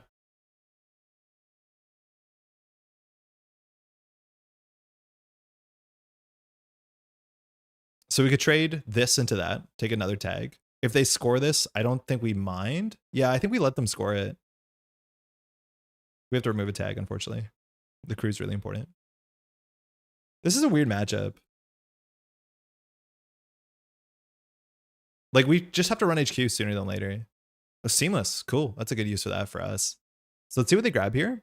They could just bottom a card. They haven't used the Spin Doctor yet, so it's like not super, super bad for us. But they reveal to let them dream, so they're gonna put it on the table again, I'm pretty sure. I mean, the next one we have to deal with, because otherwise they can win with like Slash and Burn or some sort of cheese. They also could be on Big Deal, I guess. So let's show the let them dream. Yeah, because this puts them on threat, so we have to deal with it. This hand is not amazing. The best card here is Friendo, so I think we'll just run this. If the Friendo survives, we can install it. But we can't let them have this because they go to threat 4. All the let them dreams are out. Nice.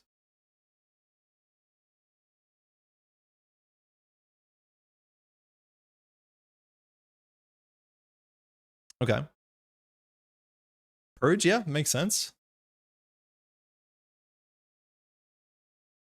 Steel skins are good in the matchup, so like you could just play them into Audrey or just play them, but I don't want to. At least if this is a Shylandra, like it doesn't actually end the run, so we could get an Audrey poke on it, which I think we probably do. Best case, so again, we need a Praxis to open up archives. If we have a Praxis, we could just send it archives and assume it's not an event horizon. We are on threat. If we do it, we get nothing from hand, but we get a Chisel. We probably just get a Gourmand and we get an Iru. I mean, we could just send this, I think. Event Horizon's pretty bad, but at least we can break it without having to... Oh, Winchester, that's annoying. Okay, so it's gone. Maybe we should have drawn one more here, because not getting your Septex sucks. Like, that's on me. Resource, we'll go for, I think, Iru? Crew actually might have been reasonable in hindsight. Yeah, maybe that was bad. The Solidarity Badge when we trash ice? Oh, wow. I thought it was a card you're accessing. Oh, this was worth playing. Yeah, this was worth playing for sure. The problem is we have to float a tag into the Iru, so that might not have been right. Yeah, because they can respond to the Iru. The Iru couldn't have been it. It's probably the crew. I think we just have to maintain control. Because we only have one more Iru. Sorry, Aquaceres crew. So yeah, it shouldn't have been the Iru, I don't think. That's too hard to undo. We could Hannah for tempo, but Hannah's really good in the matchup. They put all their ice on Central, so I don't know how they're going to win. They have like big ones in hand. Oh, Audrey's skill skin was probably good to find a connection. I don't know how many more left in the deck, but I want to keep this for like Bangoon text and bite and stuff. But I could see it being right. Yeah, that sucks. I think we might just like draw, remove tag. Oh, that's good at least. But I mean, if they respond to Iru, they respond to this. We have to also watch out. If we Iru and hit an agenda, we die to measured. It's another reason to hold steel skins. Yeah, that was the worst Iru. I don't know why we did that. We do think this is a Shylandra though, so we can face check. But at this point, it also could just be like a Biowack, which is pretty bad for us. Really quite bad, actually. Yeah, that was bad. That was a bad play.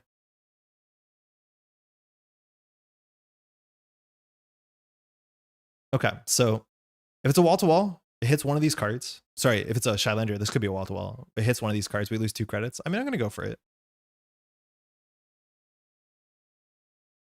Actually, the badge is probably worth playing first because we're going to trash something with Gourmand. I can't tell if they're going to install stuff. Yeah, it's a Shylander, so it's text fires. If they advance the card in service of it, we know.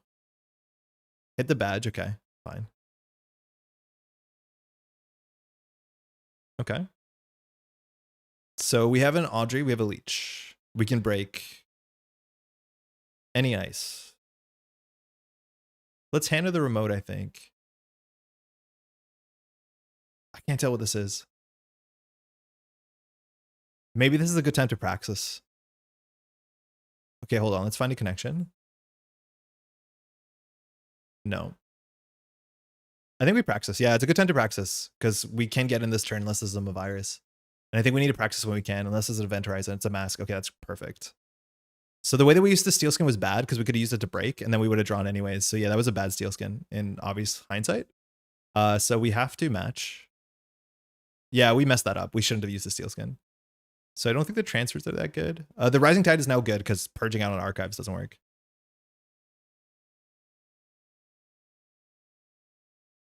Yeah, the steel skin we would have used for free there. So no subtext again. Resource. It's gonna be a crew. We could chisel down the Maskarovka this turn. Oh, that's actually pretty good.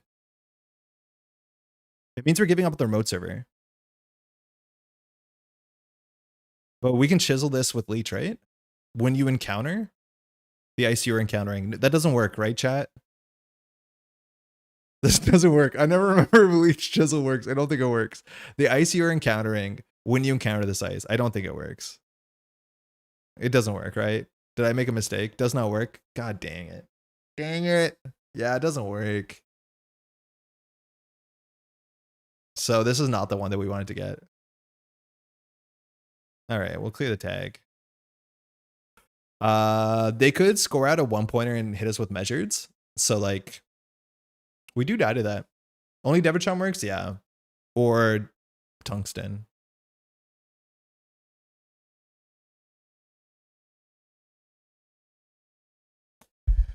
We're learning. Yeah, we're learning. Hard purge. Sick. Okay. So we could give our opponent 6 credits.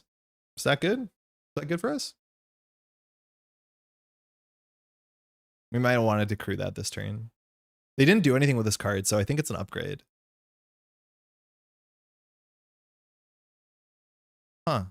So installing a card and running RD is a bit sketchy because they could easily be on bite, but their points have to be in hand at this point in the game, and that's really difficult. We don't always have the ability to contest every server we want. This chisel's so ugly. What are we doing? So that's our second Devil Charm. Third Devil Charm. We can't get this back. We lost 1 to damage off of the Let Them Dream, I think. So yeah, opening the server is so important for Iru. We really did biff that. So we can get a Leech counter, then trash it. I think that's the best. I just can't install any of these cards because, I mean, we can draw once to play around bite. Ooh, that's a bad card to lose. Insufficient MU. Yeah, you're right. Oh, we really biffed it. Oh, we really biffed it. Okay, well, we're running R&D and hoping that we don't lose the Praxis or the Devil Charm. Oh, this is bad to do on click 2. I don't know what I'm doing. This is, we're tilting. That's fine. I hate to see that.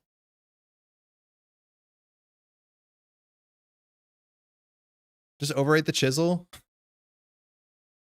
Yeah, maybe that was right, actually, to get the Audrey counter. Because, yeah, that was so right. Because I was going to go for Leech Aqua Screw on the Maskarovka. Which, like, maybe they don't purge next turn. Yeah, I don't like that. And then, like, the chisel is useless anyways. So, we'll see what they do here. They have another mask, which is, like, not good for us. What would that be? Regolith? Uh-oh.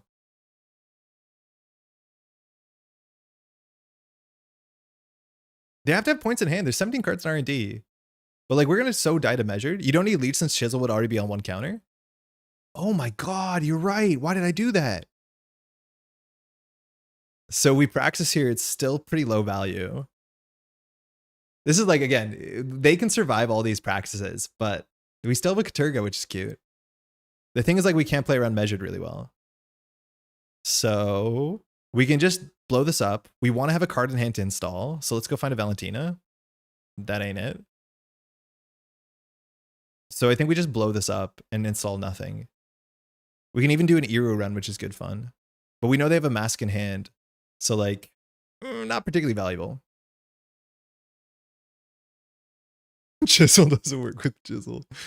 Yeah. Chisel doesn't work with Crew? It does. Well, sorry, not Chisel. Leech. Chisel works with Crew. Crew doesn't work with Chisel. Right? Because Chisel means that this will be a 2 strength ice. It works, but only one way. The way that we can pay a tag to trash it, and 2. It's a counter, sure. But we can do it the other way. When we encounter it, it will be 2 strength, and we can use Crew on it. So we can do it one way, but not the other. I think we'll just do nothing, though. Yeah. You can't trash it with the Chisel. Use the Chisel to trash it with the Crew. Yeah. That's funny that we're both, very much right. That it doesn't work, and it works. It's very weird. That's probably the mask. Wow. I mean, I don't think we care about that. It's an Argus Crackdown. I mean, I have 15 cards left in our deck, and they really do want to hurt us. So that's good. I mean, I don't know if I want to spend a click for this. Hey, Diogen, how's it going? Like, I want to get the Rising Tide down because it gives us, like, panic. But if we ever pay for, like, 4 to break the Mask Rovka, we're going to die to measure it on the spot.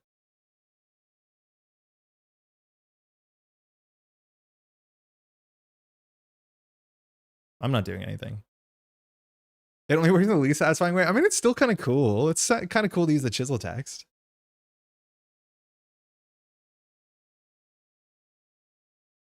They have to be on more than one of these, right? Because they used it in a really weird way. Saxone, sick. I mean, we're going to get ground. Okay, so this can be Daniela. It can be a maze. It can be a lot of things. This hand is good. But I'm a sucker. This worst, though, can be as 4 damage. I mean, if we steal, we die to measured like 17 out of 17 times. Why do this? Why do this? Hubris is what kills people to Bangoon. It's like, whoa, it's agenda. I could take it. But like, I don't know why we would do this. Right? Like, we can run it. At least it'll be clickless with Hannah. Whatever this ISIS gets destroyed, which is probably fine. Think you mean Annuensis for Rising Tide? Yeah, if we do one, we have to do both. We'll die to double measured. But we can always panic Hannah. How many trash cards do we have left? We played 3 strike funds, 2 steel skins left. Let's draw once. Okay. Let's see what this is. Show me a Bioac, which you res. Trebuchet. They're on bad publicity. Wow. Okay, well, we have to delete that.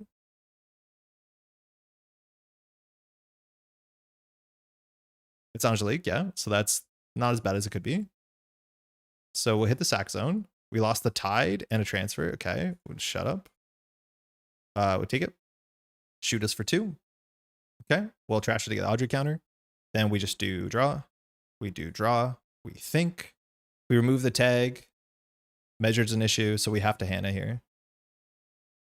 They can do credit double measured. We probably die to that. No, we're fine against that. So we just have to Hannah. Nice.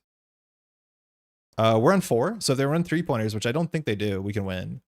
Running HQ at some point would be good. I think we just take a save. I don't know. We only have 10 cards left, and we're in an Audrey deck at the end of the day. Like, we're going to run out of cards. If we hit a bite, we're good. We're cooked. Hey, Ren, did I miss everything? You missed everything. It was sick. We did like I learned how to do a kickflip. Like, I did an actual kickflip. Hey, we had a stream a while ago where I had a signature move. And I remember a signature move being genuinely terrible, but I forget what our signature move was. I know that we, on a stream, had a signature move. I just couldn't tell you what the signature move was, but we had like a really cool move we did. Does anyone remember what this was? Run HQ for the purge? I mean, we have to break 2 ice, so the Audrey probably doesn't get there. We could force some reses, but as soon as the first one gets res, we probably have to jack out. Like, we need another Audrey counter.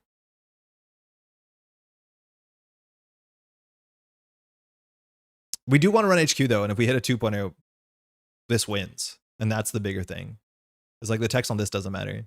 So like we probably do run HQ anyways. The best case scenario would be finding the last crew. I remember having a stream where we had this sick like corpse signature move. I just don't remember what it was. I thought I would remember it. Hey, Mr. Andre, I noticed you had 6 points agendas and Jaina thinks you have 4. Is Jaina bugged? Please explain. Oh, yeah.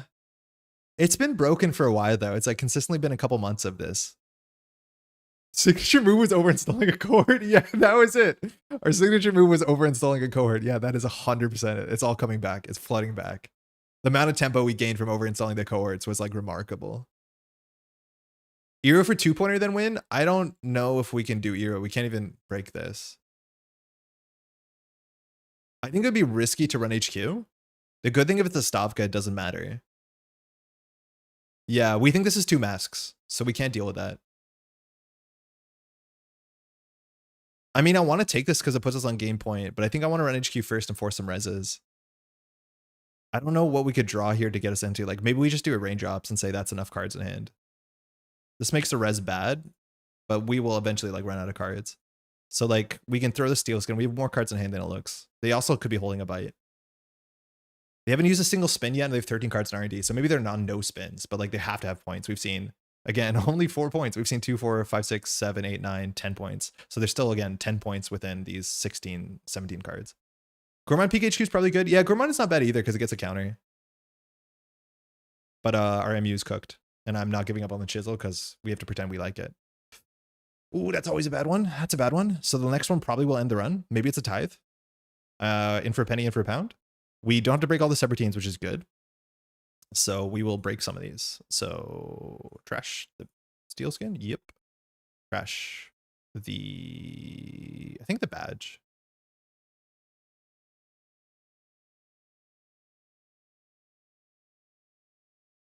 So we'll trash. Well, hopefully we get through. You can let this fire, right? I don't think so. We have to trace through 2 of them and we have like equal money. Oh, don't do that, buddy. Sig mustache where I can buy one? Leech right here. Oh yeah, Leech is probably good. Yeah, I could see the Leech being good. With the crew, maybe the Leech is worth something. That's the best case scenario, he says. Like this just fires, which means we can still win. And we get 2 more raindrops counters. This is peak. This is good.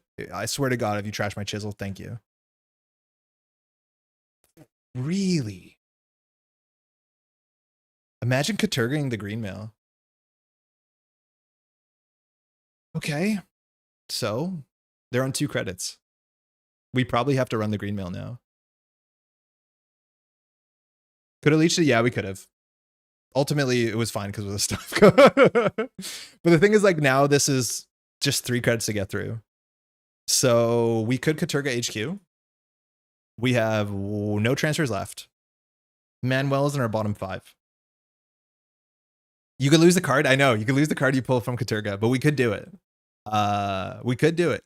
We tried hard enough. So we don't think they can res this mask, but that doesn't really matter. Could steal Greenmail Valentina?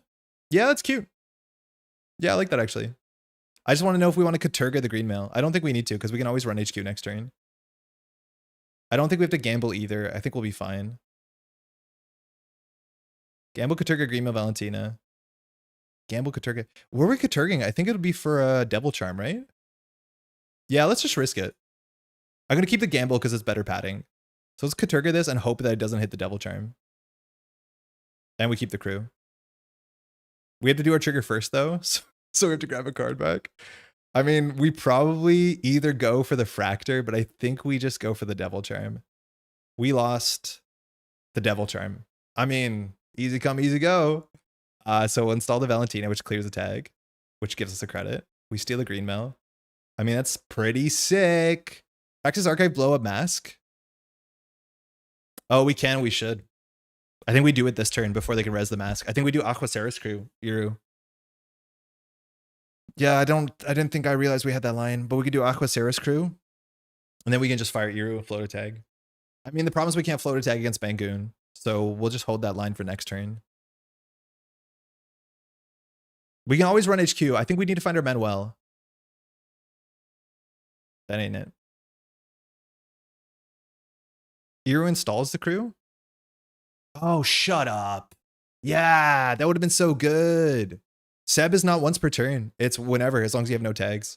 So yeah, we could have hit Iru, installed the crew, blown up the Maskarovka, opened up R&D. This upgrade might not matter. I mean, I think our line is just running HQ next turn. I just want the Manuel. So we will grind ourselves out if we draw too much. Yeah, exactly. Next turn they res the top mass. So we had to go there. And we could have got it down clicklessly. Man, I need to be better into Bangun.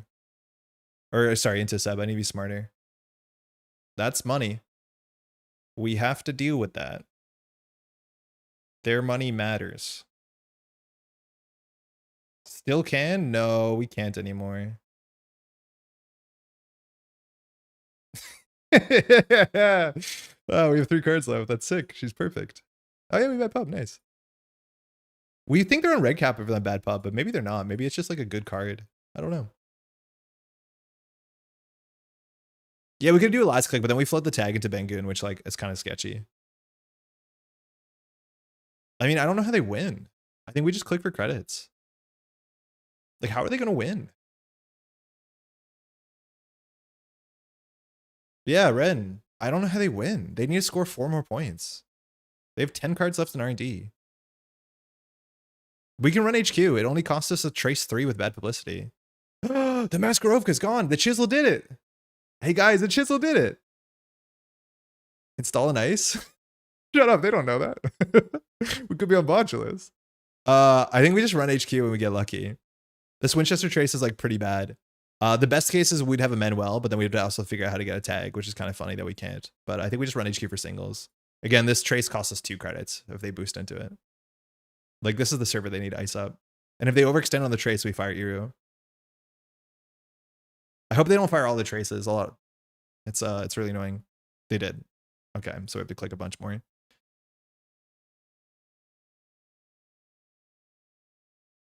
Why is Winch bad? We don't care about anything it does. No, it's good. It's good. We just break it for bad publicity. And 2. And then Stavka doesn't matter. We had to wait for the Stavka, for the Chisel to get trashed ourselves. Otherwise, we have to protect the Chisel. We got it back from the bin. It's really important for us. There we go. Woo, good game. We played that like a clown. But I think that's the coolest thing. Thanks for the game. We did not play that perfectly. And that is like so damn fun. Their hand was Saxon Expansion Shailendra. There was an Angelique on RD. That makes sense. So, oh, hold on. Why wasn't it? Scroll up, please. Their hand was... They had 2 Saxons in there. Saxon, Shailendra, Trebuchet. Okay, so it was a 50%. Thanks for the game. This is the coolest thing about Seb, and like why you hear about Seb specialists is like we play this and make mistakes, and making mistakes is like the best thing you can do on a stream because that's how you obviously learn you could have done it better. We missed a whole bunch of lines. We had smarter things to do. The way that you expend your resources, like I don't know, you get better playing Moosely Hot for sure you do, but it doesn't feel like the learning curve is as sharp and as like satisfying as this one is because this is such a fun learning curve. And mainly when you like, you know, do this with people, you get that sort of feedback in chat where people, you know, can tell you a better line from, you know, the safety of their computer. But like that, it's so satisfying to play a deck to be like, hey, we made like 4 or 5 mistakes. And if we don't make those mistakes, what a big difference it is. Because a lot of those mistakes are compounding, right? Like this deck is kind of criminal in pressure. Where like, oh, if you can't break a server, you can't do your thing. And if you can't do a thing, you can't do a thing, right? Like it snowballs. The bottom of our deck was the Manuel we wanted. A Katurga actually works off of HQ, which is one of our lines that we had. Like we could have Katurga'd for what's it called? Another Devil Charm or something like that. Like we had a lot of lines here. Seb is the best mini faction. It's so fun. That's how I feel about Epiphany. It's so fun. Yeah, Epiphany is pretty cool. Epiphany is pretty cool. I enjoyed a lot of Epiphany. I'm gonna start practicing Seb again. I need to get back in the flow. Yeah, me too. I could see it. I do think it's been the best deck for a while now, but now maybe you don't have to deal with the matchups that were bad, supposedly. Melius, I think. Oh, it's midnight. Oh, it's midnight. I'm going to turn back into a pumpkin. Hold on, we have to end the stream. Thanks so much for hanging out, y'all. Thanks to all these names here and more. I have to republish this because we had 2 new patrons that apologies their names aren't here, but All these names here and more support the Métropole Grid so we can do stuff like this. Mind you, we're stream on Tuesday, we stream on Thursdays, and we'll be back Saturday. We have a couple rounds of Swiss at the US Continentals in Cascadia, which is this weekend. If you're going out there, you're probably not watching this because you're probably there unless you're at the airport. Good luck, have fun, happy travels. But the Swiss rounds, we'll be doing some remote casting. That'll be all weekend, mind you. It's an event Friday, Saturday, Sunday. I don't think Friday is streamed. Maybe it is, but Saturday and Sunday definitely will be. That will be on the Null Signal Games YouTube and probably Twitch. I assume they do both. If you want to support the channel, easy way, leave a like on the video, leave a comment, subscribe, share. All that stuff is super, super easy. If you want to go to the next step, mind you, we have all these patrons and our daily cast patrons that help support the channel financially to keep the lights going and all the stuff that the stuff costs to make. It's like so incredibly appreciated. You can find a link to Patreon in the description. I think it's just like patreon.com/MétropoleGrid, probably. But yeah, you can find that in the description. Played a lot of Seb in the last month before VP dropped and promptly dropped him because I'm a hipster and he was too popular and it was the winningest I've ever been. I mean, the data seems like he was the winningest for a long time now. I'm going back to campus next week, so I probably won't be able to catch another stream for a while. I miss our games. Ion, I can't tell if they're bullying or if they mean well, and I get salty sometimes, and I apologize if that's the case, but hopefully school is good too, right? Enjoy pumpkining. Thank you. We'll be back on Saturday. Thanks so much for watching. We'll catch you in the next one.